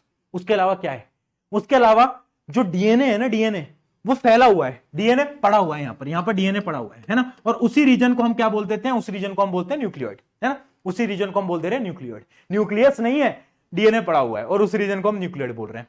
और इसके पास होती है इसकी सेल वॉल, Z+ सिक्योरिटी। मैंने बताया था बैक्टीरिया के पास होती है Z+ सिक्योरिटी, याद रखेंगे। तो ये होता है सेल वॉल। उसके अलावा एक पीछे पूंछ सी देख सकते हो, इसको हम बोलते हैं क्या, फ्लैजेला। क्या बोलते हैं, फ्लैजेला। ये क्या काम आती है, ये मूवमेंट के काम आती है, सेल के मूवमेंट के काम आती है, ठीक है। तो ये डायग्राम वैसे पूछा नहीं जाता, बट कभी देखो स्कूल का एग्जाम है, स्कूल में कुछ भी पूछ सकते हैं टीचर, तो अगर आपको उन्होंने पढ़ाया है तो बिल्कुल पूछ सकते हैं, है ना।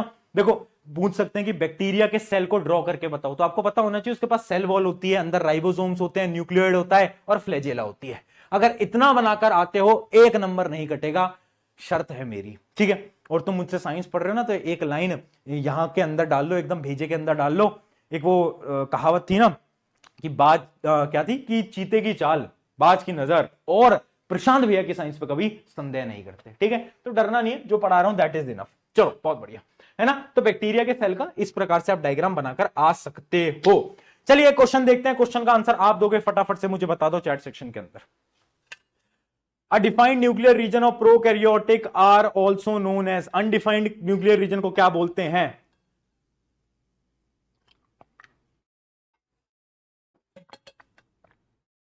बहुत बढ़िया, न्यूक्लियर्स बोलते हैं भैया, और क्या बोलते हैं भाई? एक तो रद्दड़ रद्दड़ क्वेश्चन मत दिया करो, है ना। आप पढ़ा रहे हो इतना सिंपल सा क्वेश्चन, न्यूक्लियर बोलते हैं। चलो आगे बढ़ते हैं, है ना।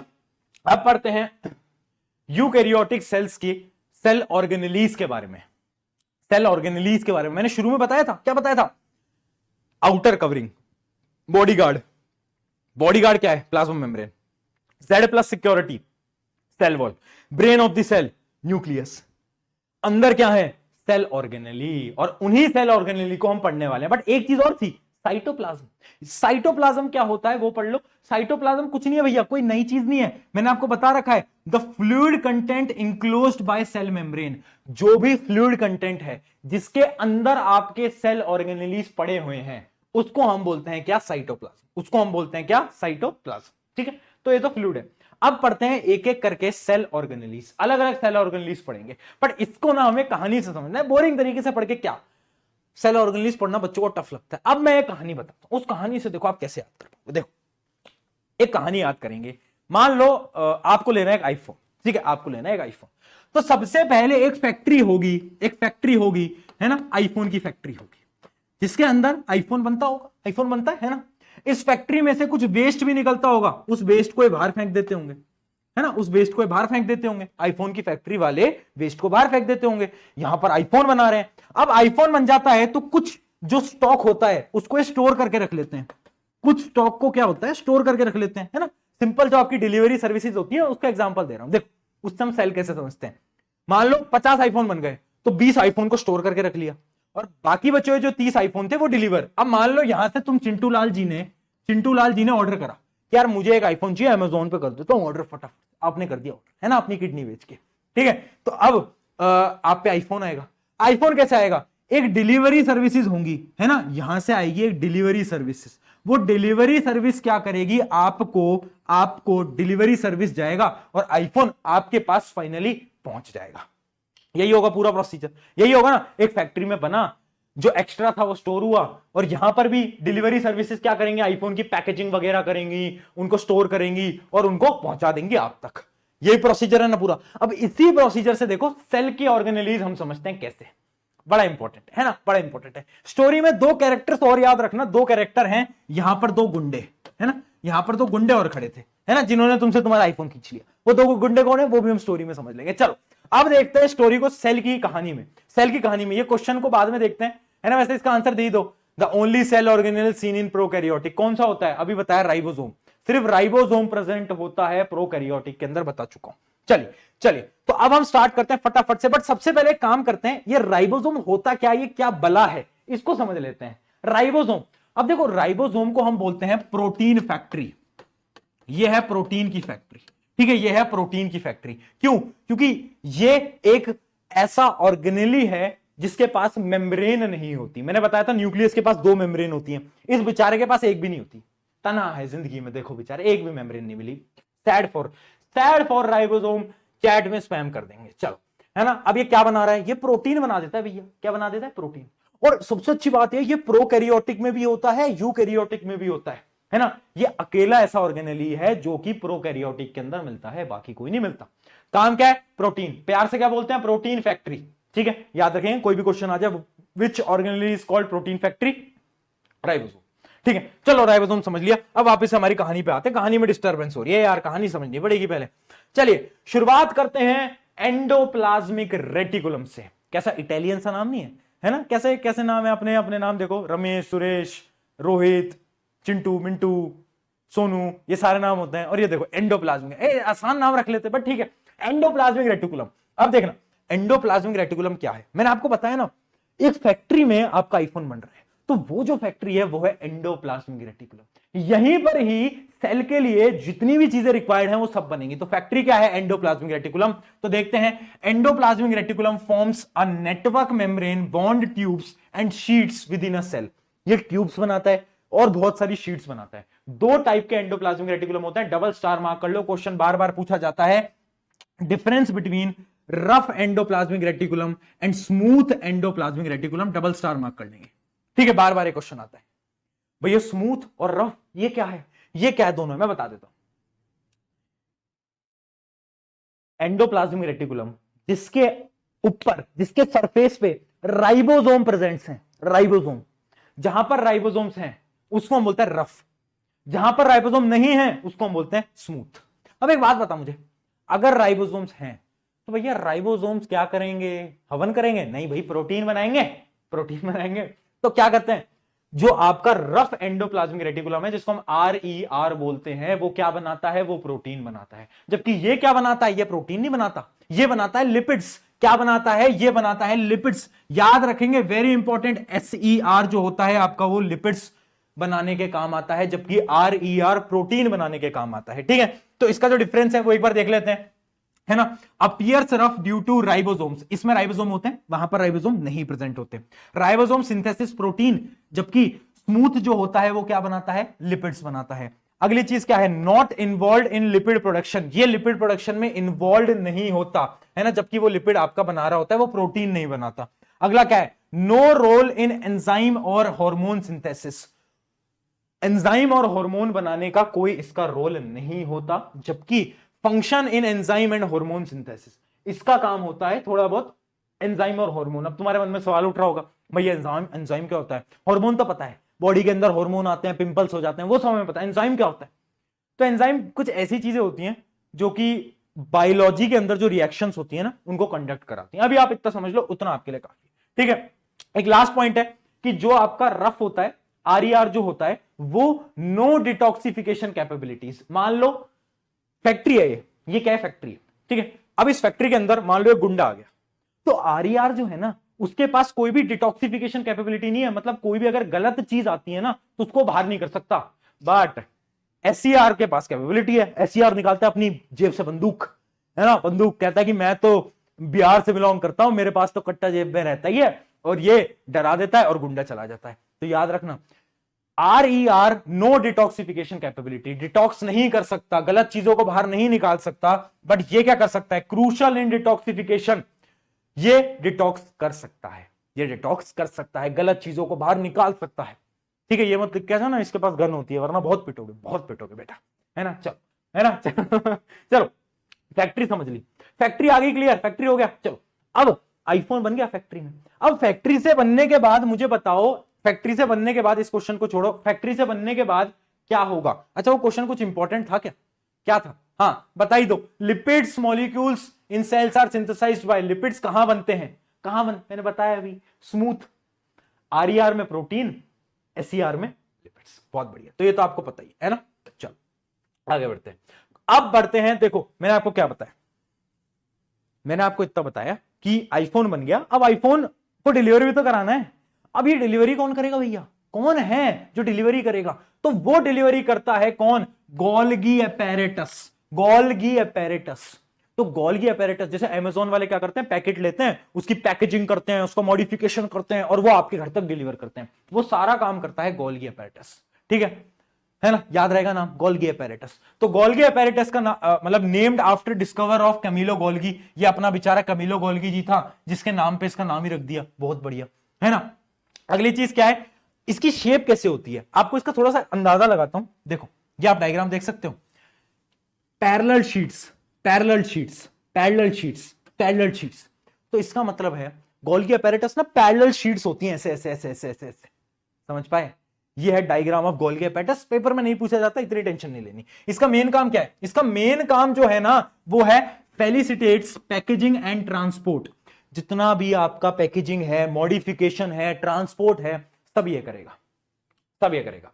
प्रोटीन को इधर से उधर पहुंचाना है, कौन पहुंचाएगा, फोन मिला दो, बोल दो, वो गोल्गी एपेरेटस जी को कॉल करिए, हम नहीं कर पाएंगे।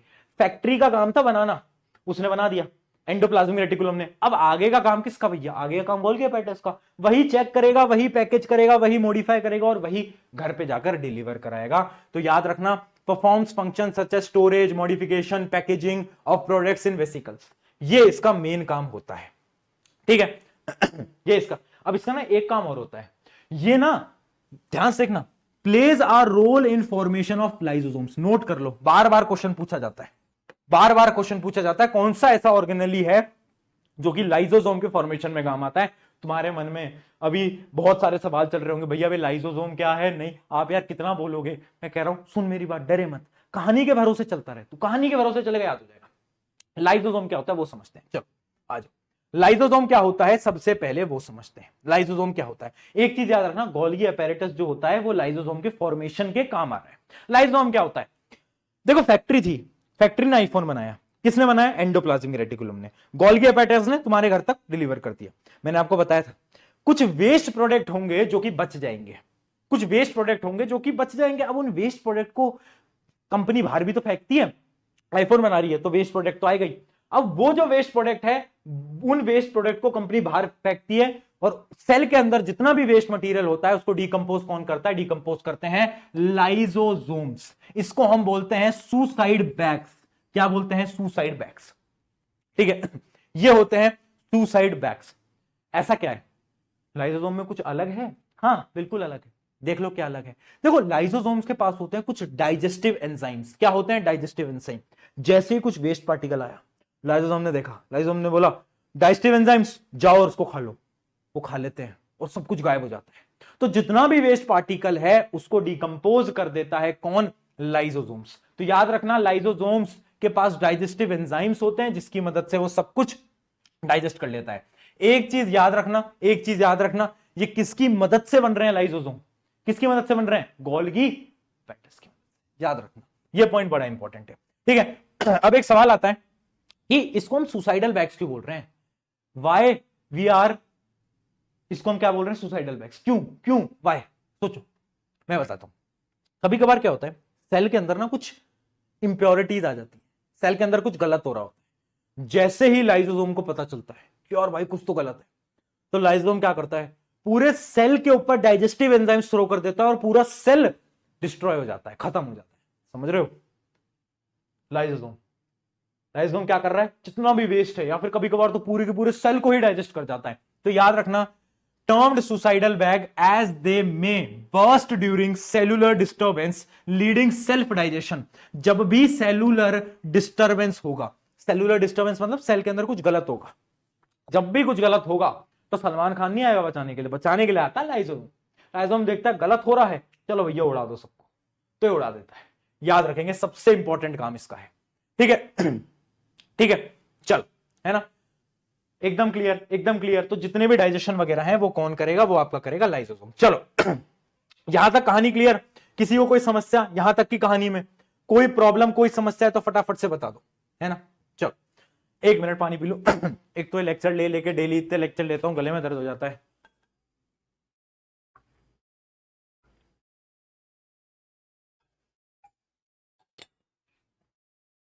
चलो देखो बेटा, तुम्हारे पास तो टाइम होता है, तुम तो कभी भी लेक्चर देख सकते हो। आधा लेक्चर अभी देखा, आधा बाद में देखा, बट भाई हमें तो शूट करना रहता है यार। एक बार में लेक्चर हमें एक बार में लाइव लेने पड़ते हैं और क्लासेस भी होती हैं।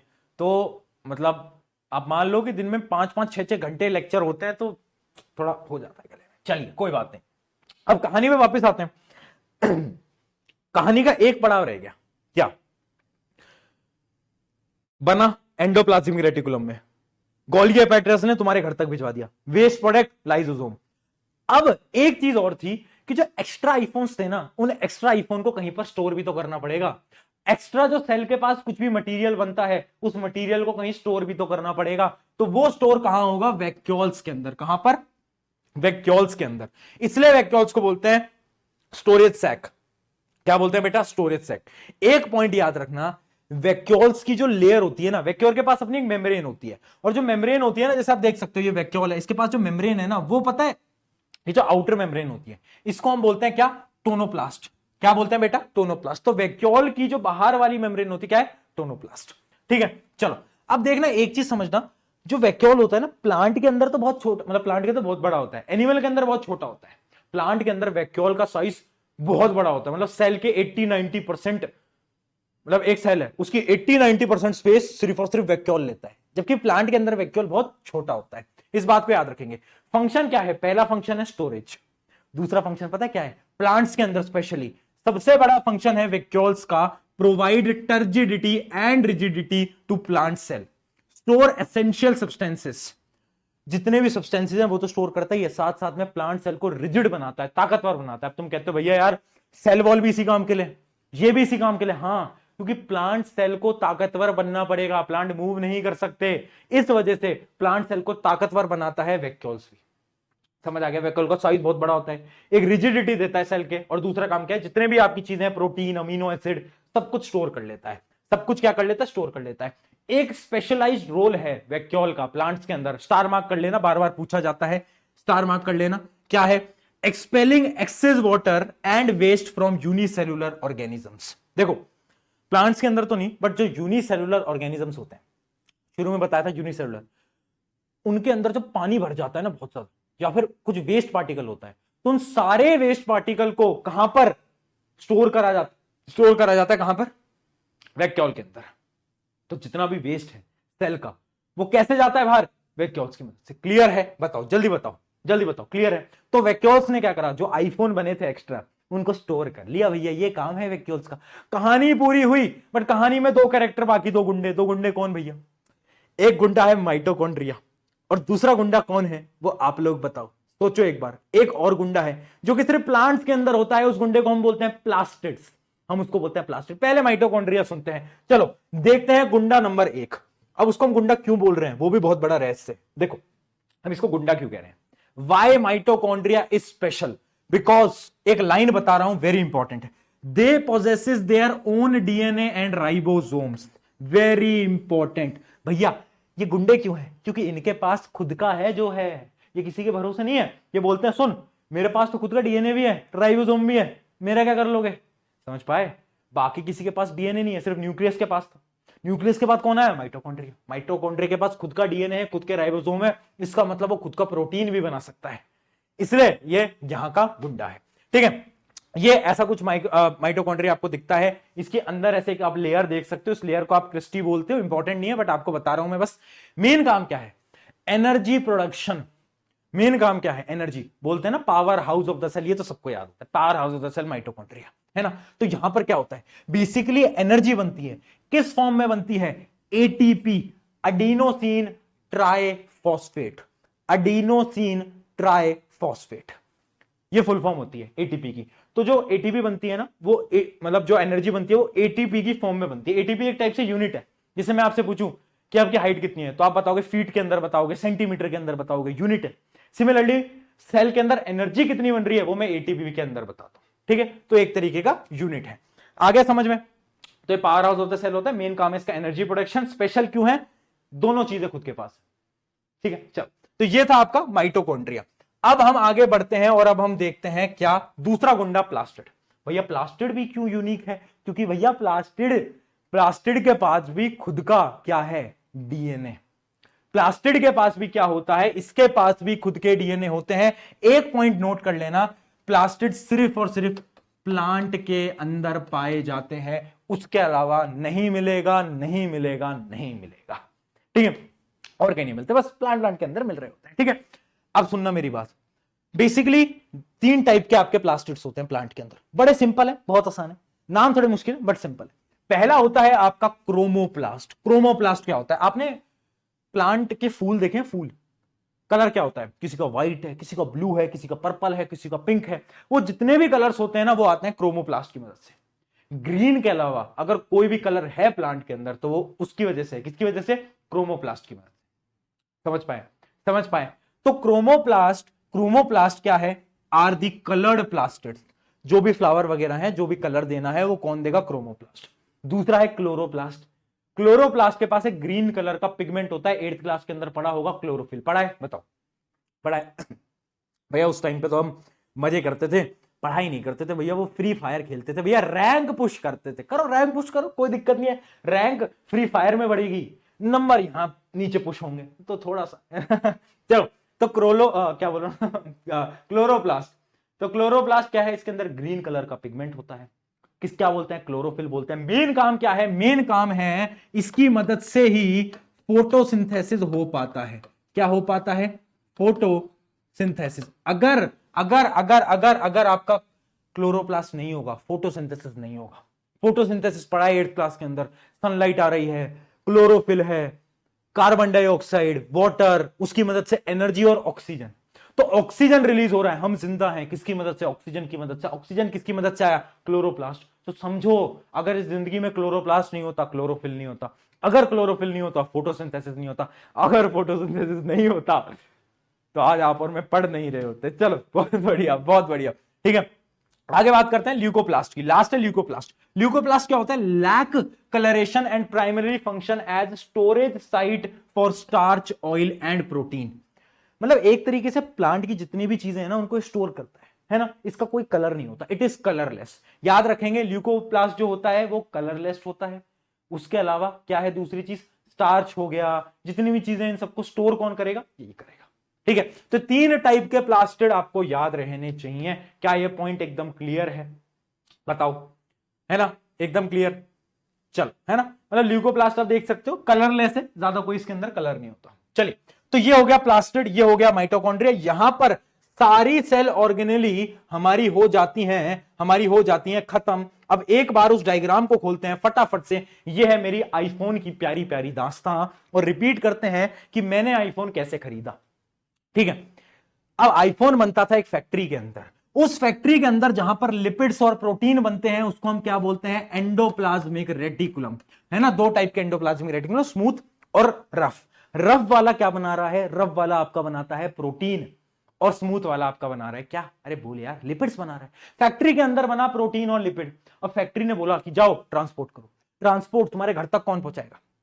सारी जगह कौन पहुंचाएगा? बताओ, जल्दी बताओ, सारी जगह कौन पहुंचाएगा? कौन है मैसेंजर जो कि हर एक चीज को यहां से यहां तक लेके जाएगा? वो है गोल्गी एपेरेटस। गोल्गी एपेरेटस क्या करता है? स्टोर करता है, पैकेज करता है, मॉडिफाई करता है, डिलीवर करता है, डिलीवरी एजेंट, ठीक है। एक और काम है गोल्गी एपेरेटस का, क्या? लाइजोसोम्स को बनाना, लाइजोसोम की फॉर्मेशन में मदद करना। अब भैया लाइजोसोम क्या है? अब देखो, आईफोन की फैक्ट्री में से वेस्ट निकला था। अब ये जो वेस्ट निकला था ना, इस वेस्ट को डिकम्पोज भी तो करना है, इस वेस्ट को बाहर भी तो फेंकना है। वो कौन करा? लाइसोसोम। लाइसोसोम जी ने क्या करा? जितने भी हमारे मतलब डाइजेस्टिव एंजाइम की मदद से जितने भी वेस्ट पार्टिकल थे उसको डाइजेस्ट करा। सुसाइड बैग बोलते हैं, क्यों बोलते हैं? इसलिए बोलते हैं कभी कभार अगर कोई डिस्टर्बेंस है सेल के अंदर तो इस सेल को ही खत्म कर देता है, सेल को ही बर्स्ट कर देता है। ठीक है, यहां तक क्लियर? अब एक्स्ट्रा आईफोन बने थे तो उन्हें स्टोर भी करना है। स्टोर कहां पर करा है बता दो, स्टोर कहां पर करा है ना? स्टोरेज का फटाफट से याद करके बताओ, जल्दी जल्दी चैट के अंदर बता दो। अगली चीज, दो गुंडे थे, मैंने आपको बताया था, एक कौन था बोलो, एक कौन था? एक था मेरा माइटोकॉन्ड्रिया। माइटोकॉन्ड्रिया क्या कर रहा है? माइटोकॉन्ड्रिया क्या कर रहा है भैया? माइटोकॉन्ड्रिया का मेन काम क्या है? माइटोकॉन्ड्रिया हमारा एनर्जी बना रहा है एटीपी के फॉर्म के अंदर। गुंडे क्यों है? दोनों के पास खुद का डीएनए और राइबोसोम। और दूसरा क्या था? प्लास्टिड। प्लास्टिड हो गए तीन टाइप के। स्टोरेज वाला अगर याद नहीं आया तो बता देता हूं, वैक्यूल्स थे जो कि स्टोर करते हैं। वैक्यूल्स जो होते हैं प्लांट के अंदर बड़े होते हैं, एनिमल के अंदर छोटे होते हैं। प्लास्टिड्स जो होते हैं वो सिर्फ और सिर्फ प्लांट्स के अंदर होते हैं, एनिमल के अंदर नहीं होते। तीन टाइप के नाम तीनों के याद रखने हैं, क्लोरो, क्रोमो, ल्यूको। क्लियर? इसके साथ सेल ऑर्गेनेली का पूरा पार्ट समझ आया। अब बताओ मुझे मजा आया कि नहीं आया? क्या ऐसा एक्सप्लेनेशन आपको आज से पहले कहीं पर मिला था? क्या ऐसा मजा आपको कहीं से आज से पहले कहीं पर आया था? जल्दी बताओ।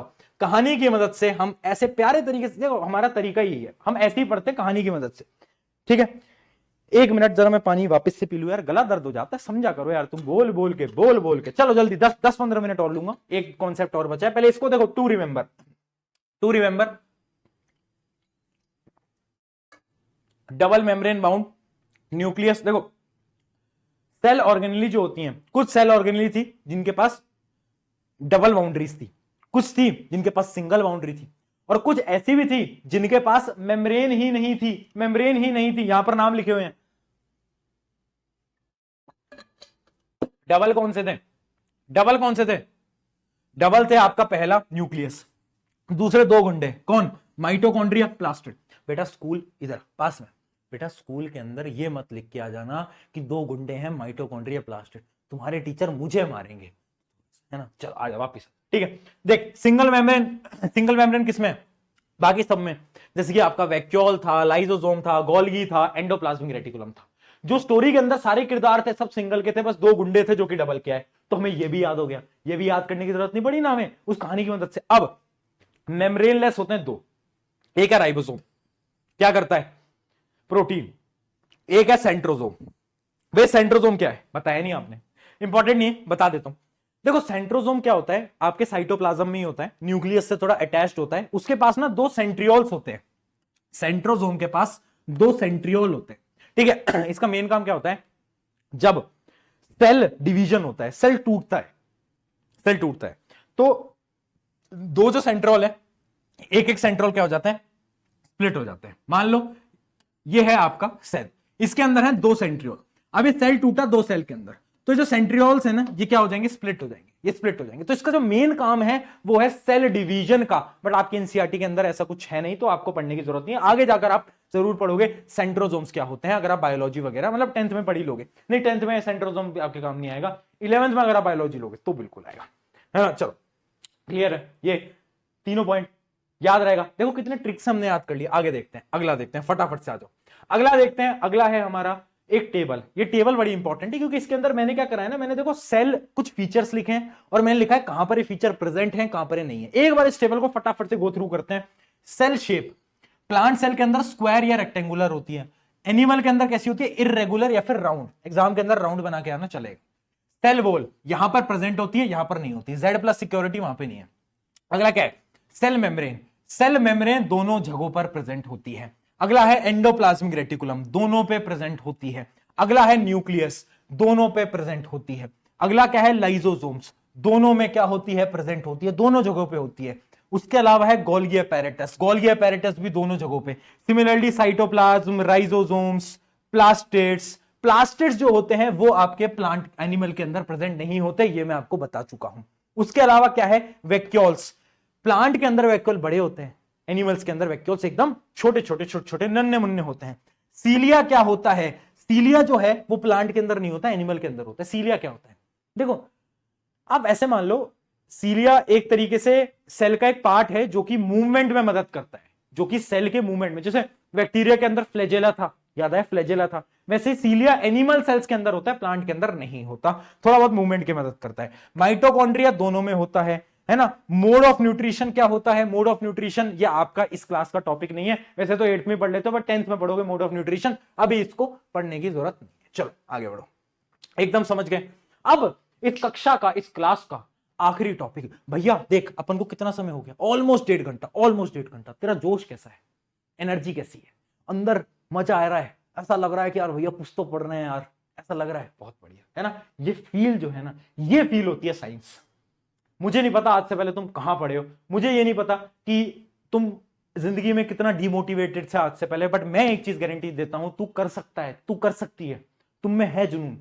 और एक चीज याद रखना, एक डब्बा मिठाई उन लोगों को घर पे एक्स्ट्रा भिजवा देना जो कि ये बोल रहे हैं कि तुझसे तो नहीं हो पाएगा, उनके घर पे एक डब्बा मिठाई एक्स्ट्रा भिजवाना, याद रखना। चलो आखिरी टॉपिक पढ़ते हैं, सेल डिवीजन। सेल डिवीजन क्या है, सेल डिवीजन एक तरीके से एक सेल का टूटना। तो डेफिनेशन देखते हैं, cell division is the process through which new cells are formed in organisms. New cells जो है वो बनते हैं एक सेल से, है ना। अब देखो कुछ टर्म्स हैं जो आप समझ लो। पहला जो सेल होता है, मान लो एक सेल है, उसको हम पहले बोलते हैं पेरेंट सेल। क्या बोलते हैं, पेरेंट सेल। और जब भी पेरेंट सेल टूटता है तो जो भी सेल बनते हैं, मान लो 2 बन रहे हैं, 4 बन रहे हैं, 10 बन रहे हैं, उनको हम बोलते हैं क्या, डॉटर सेल। क्या बोलते हैं, डॉटर सेल, है ना। अब बच्चे बोलेंगे भैया लड़कों के साथ भेदभाव, यहां भी भेदभाव भैया है, सन सेल क्यों नहीं बोलते, डॉटर को इतनी इज्जत। अरे भैया उसके पीछे बहुत बड़े बड़े रीजन है, अभी तुम मत समझो, तुम इतना समझो, पेरेंट सेल टूटता है डॉटर सेल के अंदर, ठीक है। चलो अब देखते हैं, 2 टाइप के होते हैं, एक होता है माइटोसिस, एक होता है मियोसिस। डायरेक्टली पेपर के अंदर 3 नंबर का सवाल आएगा, difference between mitosis and meiosis, ठीक है। पहले समझ लो डिफरेंसेस मैं दिखा दूंगा, देखो डायग्राम से देखना। माइटोसिस समझो, माइटोसिस याद रखना बेटा, माइटोसिस कंफ्यूज नहीं होना है। सुनो, जब एक पेरेंट सेल 2 डॉटर सेल के अंदर टूटता है तो उसको हम बोलते हैं क्या, माइटोसिस, ठीक है। 2 डॉटर सेल, ठीक है। ध्यान रखना, यहां पर क्रोमोसोम का नंबर सेम होता है। अगर आप किसी मूर्ख बच्चे ने पूछा क्रोमोसोम क्या होता है, तो मैं वो वाली शायरी सुना दूंगा, कौन सी थी वो, कि जली को आग कहते हैं, भुजी को राग कहते हैं, और जो बेटा तुम्हारे पास नहीं उसको दिमाग कहते हैं, ठीक है। तो क्रोमोसोम बता चुका हूं मैं, ठीक है। मान लो इसके पास है 12 क्रोमोसोम, मान लो। अब जब 2 डॉटर सेल बनेगी ना, तो इस डॉटर सेल पे भी 12 ही होगा और इस डॉटर सेल पे भी 12 ही होगा। क्रोमोसोम का नंबर सेम रहता है माइटोसिस के अंदर। पहला पॉइंट क्या है, 2 डॉटर सेल बनती है। दूसरा पॉइंट क्या है, क्रोमोसोम का नंबर सेम रहता है, ठीक है। अगला पॉइंट, अगला देखो मियोसिस, आ जाओ। आप देखो मियोसिस के अंदर 4 डॉटर सेल बनती हैं, 4, 1 2 नहीं 4। और यहां पर जो क्रोमोसोम का नंबर है वो आधा हो जाता है, हाफ हो जाता है। इमेजिन करो पेरेंट के पास थे 12 क्रोमोसोम, कितने 12। अब ये जो 4 डॉटर है ना, इनके पास एक एक के पास आधा आधा आधा क्रोमोसोम होगा। मतलब इस पे 12 का आधा क्या होता है बेटा, 12 का आधा होता है 6, तो इस पे भी 6, इस पे भी 6, इस पे भी 6, इस पे भी 6। तो आप देख सकते हो 6। तो इसका मतलब क्या है, वहां पर क्रोमोसोम का नंबर सेम रहता है, यहां पर क्रोमोसोम का नंबर हाफ हो जाता है। क्यों हो जाता है, वो रिप्रोडक्शन के अंदर आप 10th के अंदर पढ़ लोगे, बट अभी आप इतना समझ लो कि वो हाफ हो जाता है, ठीक है। तो ये डिफरेंस है माइटोसिस एंड मियोसिस के अंदर। डिफरेंस मैं आपको दिखा देता हूं। पहला है, it is an equational division, बराबर बराबर डिवाइड होता है। इसके अंदर क्या होता है, it is an reductional division. क्यों, क्योंकि देखो वहां पर क्रोमोसोम का नंबर कम हो गया था। अगला क्या है, 2 डॉटर सेल आर फॉर्म्ड, यहां पर 4 डॉटर सेल आर फॉर्म्ड। उसके अलावा daughter cells have same number of chromosomes. उसके अलावा यहां पर क्या है, daughter cell have half the number of chromosomes. उसके अलावा it helps in growth and repair of injured tissue. देखो 3 डिफरेंस समझ में आ गए। लास्ट डिफरेंस मैं समझा देता हूं। ये जो है ना माइटोसिस, इसके अंदर बेसिकली ये माइटोसिस फंक्शन होता कब है, जब भी मान लो आपका टिश्यू जो है ना उसको रिपेयर करना है, आपके कहीं चोट लग गई, तो चोट लग गई तो वहां का टिश्यू हट गया, अब उस टिश्यू को रिपेयर करना है ना, वहां पर सेल्स क्या होंगे, बार बार क्या करेंगे, बढ़ते जाएंगे। यहां पे कट लग गया, अब कट लग गया तो उसे भरना पड़ेगा ना, कुछ दिन में भर जाता है ना। वो कैसे भर जाता है, माइटोसिस की मदद से। तो जब भी कुछ भी सेल रिपेयर होता है तो उस प्रोसेस को हम बोलते हैं माइटोसिस। बट रिप्रोडक्शन के अंदर जब सेल डबल होते हैं, रिप्रोडक्शन के अंदर जब सेल्स क्या होते हैं, डिवाइड करते हैं, उसको हम बोलते हैं मियोसिस। तो it is responsible for production of gametes. Gametes क्या होते हैं, वैसे 10th में पढ़ोगे, बट अभी बता देता हूं, सेक्स सेल्स। सेक्स सेल्स को हम बोलते हैं गैमेट्स, ठीक है। तो जो बेसिक फंक्शंस है उसके लिए हमेशा हमारी बॉडी माइटोसिस करती है, बट रिप्रोडक्शन के दौरान क्या होता है, मियोसिस होता है। इतना पॉइंट क्या हमें ये एकदम क्लियर है तो एक बार फटाफट से बता दो। लास्ट क्वेश्चंस कुछ करते हैं, फिर इस लेक्चर को समाप्त करेंगे। जल्दी से बताओ, जल्दी से। चैप्टर खत्म बेटा, जल्दी खत्म होने वाला है। थोड़ा डांस करके दिखा दो, चलो आओ आओ। पीवाईक्यू, एक पीवाईक्यू देखते हैं, बड़ा इंपॉर्टेंट, बड़ा ही अच्छा है। एक बार अपनी आंखें जरा ऐसे खोल लो, ऐसे खोल लो एक बार, इंपॉर्टेंट है, ठीक है। Dry apricots are left for some time in pure water and later transferred to sugar solution. बताओ क्या होगा, क्या होगा, सोचो। मैं पानी पीता हूं, तुम सोचो।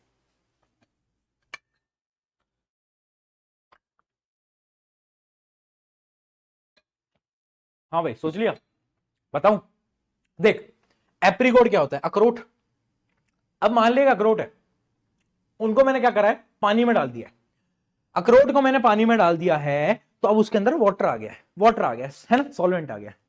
अब मैंने उसको उठा के कहां पर डाला, अब मैंने उसको डाला शुगर सोल्यूशन में। कहां पर डाला बेटा, अब मैंने उस अखरोट को डाल दिया है कहां पर, शुगर सोल्यूशन में। शुगर सोल्यूशन क्या होता है, हाइपरटोनिक या हाइपोटोनिक, बताओ। हाइपर या हाइपो, सॉल्यूट कहां पर ज्यादा है, शुगर सोल्यूशन में। तो ये क्या होगा, ये होगा हाइपर, है ना।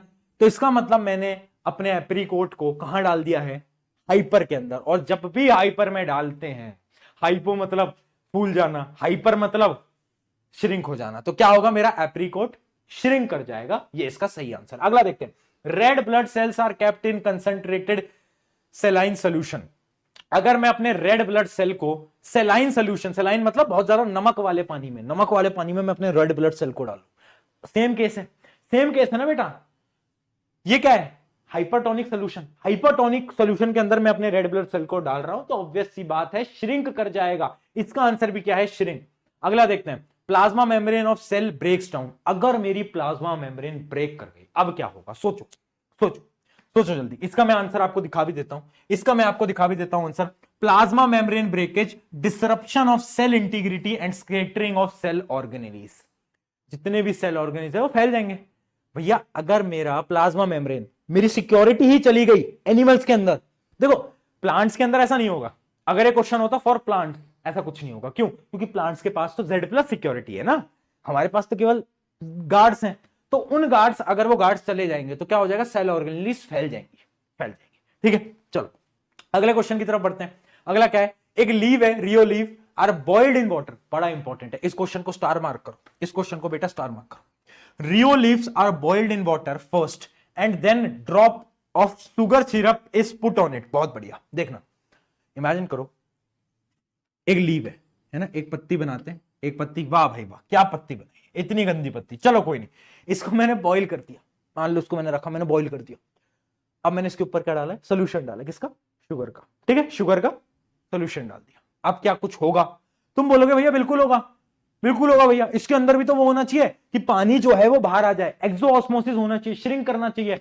बट श्रिंक नहीं करेगी, क्यों, क्योंकि पहले मैंने इसको पानी के अंदर गर्म करा। जब भी मैं किसी प्लांट को, लीव को हीट करता हूं पानी के अंदर, तो क्या हो जाते हैं, उसके जो सेल्स होते हैं, यहां पर जो सेल्स हैं, वो सेल्स क्या कर जाते हैं, डेड हो जाते हैं, डेड हो जा। अब सेल मर गए बेचारे, अब उसको चाहे तुम अपने शुगर सोल्यूशन के अंदर डालो, चाहे सॉल्ट के अंदर डालो, क्या कोई एक्सोऑस्मोसिस या एंडोऑस्मोसिस होगा, नहीं होगा। अरे भाई बेचारा वो मर गया, अब क्या पानी अंदर बाहर होगा, नहीं होगा। तो क्योंकि हमने पहले ही बॉईल कर दिया, इस वजह से कुछ नहीं होगा, कुछ नहीं होगा इसके अंदर। आ गया, तो इसका आंसर लिखकर आना, इसका आंसर लिखकर आना, दिखा भी देता हूं, no osmosis due to the cell death. Cell death की वजह से कोई ऑस्मोसिस नहीं होगा। चलिए बेटा लास्ट क्वेश्चन देखते हैं आज का, Golgi apparatus is remove from the cell. अगर मैं गोल्गी अपैरेटस को रिमूव कर दूं, अब जैसे मैंने गोल्गी अपैरेटस बोला, कहानी में याद करो, ऐसे याद करने का तरीका होता है। कहानी में गोल्गी अपैरेटस क्या करता था, फैक्ट्री बनाती थी और ट्रांसपोर्ट और पैकेजिंग का काम, हाँ गोल्गी अपैरेटस सारी चीजों को ट्रांसपोर्ट करता था। तो अगर गोल्गी अपैरेटस को मैं हटा दूं तो क्या होगा, जल्दी बताओ, जल्दी बताओ क्या होगा, impaired protein processing, storage and secretion. मतलब हर जगह प्रॉब्लम आएगी, हर जगह प्रॉब्लम आएगी। एक तो बेचारा गोल्गी अपैरेटस सारी चीजों को स्टोर करता था, ट्रांसफर करता था, डिलीवर करता था, तो जितनी भी चेन थी वो सारी चेन ब्रेक हो जाएगी और आईफोन आपके घर तक आ ही नहीं पाएगा। तो जितने भी सब्सटेंसेस हैं प्रोटीन वगैरह के, वो सारे आ ही नहीं पाएंगे सेल ऑर्गेनेलीज के पास तक। समझ पाए। और अगर गोल्गी अपैरेटस नहीं होगा तो लाइसोसोम भी नहीं बन पाएगा, है ना, लाइसोसोम भी नहीं बन पाएगा। ठीक है, चलो आई होप ए क्लियर। बताओ जल्दी बताओ फटाफट, जल्दी बताओ फटाफट। अरे क्या बात है, be power house of your cell, ये बोल रहा है बेचारा प्यारा प्यारा माइटोकॉन्ड्रिया। माइटोकॉन्ड्रिया बोल रहा है यार अपनी जिंदगी के खुद पावर हाउस बनो, है ना। कब तक बोलते रहोगे power house of the cell is mitochondria, अपनी जिंदगी के खुद पावर हाउस बनो, तब है कुछ बात। तो ऐसा प्यार से मैं नहीं बोल रहा, माइटोकॉन्ड्रिया जी बोल रहे हैं, तो माइटोकॉन्ड्रिया जी की इज्जत रख लेना, माइटोकॉन्ड्रिया जी की थोड़ी बहुत इज्जत रख लेना, और ये बात मान लेना, खुद की जिंदगी का खुद पावर हाउस बन लेना। और यहां पर ही हमारा जो पहला चैप्टर है fundamental unit of life, cell, खत्म होता है, समाप्त होता है। अब मेरी आपसे एक दो रिक्वेस्ट है, सुन लेना, बस सुन लेना, है ना, करो ना करो आपकी इच्छा है। इसके नोट्स मिल जाएंगे, ये जो नोट्स हैं इन नोट्स को आपकी जो फेयर कॉपी है उसमें उतार लेना, ठीक है। और एक बार और स्टोरी के फॉर्म में याद करना, जैसे ही याद करोगे मैं गारंटी से बोलता हूं आपके दिमाग से नहीं निकलेगा। दूसरा काम, आप मुझे इंस्टाग्राम पर आकर जरूर बताना कि आपको, इंस्टाग्राम आईडी में डिस्क्रिप्शन में दूंगा, आपको ये लेक्चर कैसा लगा। कुछ भी चीज आपको लगे जो मैं इंप्रूव करूं, आपको लग रहा है कि प्रशांत भाई ये और हो जाता तो मजा आ जाता, ऐसा कुछ है तो आप प्लीज बताना। आपको अगर लेक्चर अच्छा लगा है तो स्टोरीज लगा के टैग करना, अपने दोस्तों को बताना कि यार जिस घड़ी का इंतजार था वो आ चुकी है, प्रशांत भैया ने साइंस पढ़ाना शुरू कर दिया है। और इसी, अगर आप बाद में देख रहे हो इस वीडियो को, तो इसी जो अपना चैनल है इसी के ऊपर बाकी लेक्चर्स भी, प्लेलिस्ट बनेगी क्लास 9 साइंस की, उसके ऊपर आपको सारे लेक्चर मिल रहे होंगे। तो जैसे कि आपके 10वीं वाले बोलते हैं वो लाइन अब आप भी बोलोगे, वाई टू फियर व्हेन प्रशांत भैया is here. On this note, शुक्रिया एवरीवन, मिलते हैं नेक्स्ट लेक्चर की तरफ। जब तक के लिए याद रखना, आप अपनी जिंदगी के पावर हाउस हो और खुद की जिंदगी आप खुद ही बदल सकते हो। टेक केयर, बाय बाय, चलो बाय बाय बाय।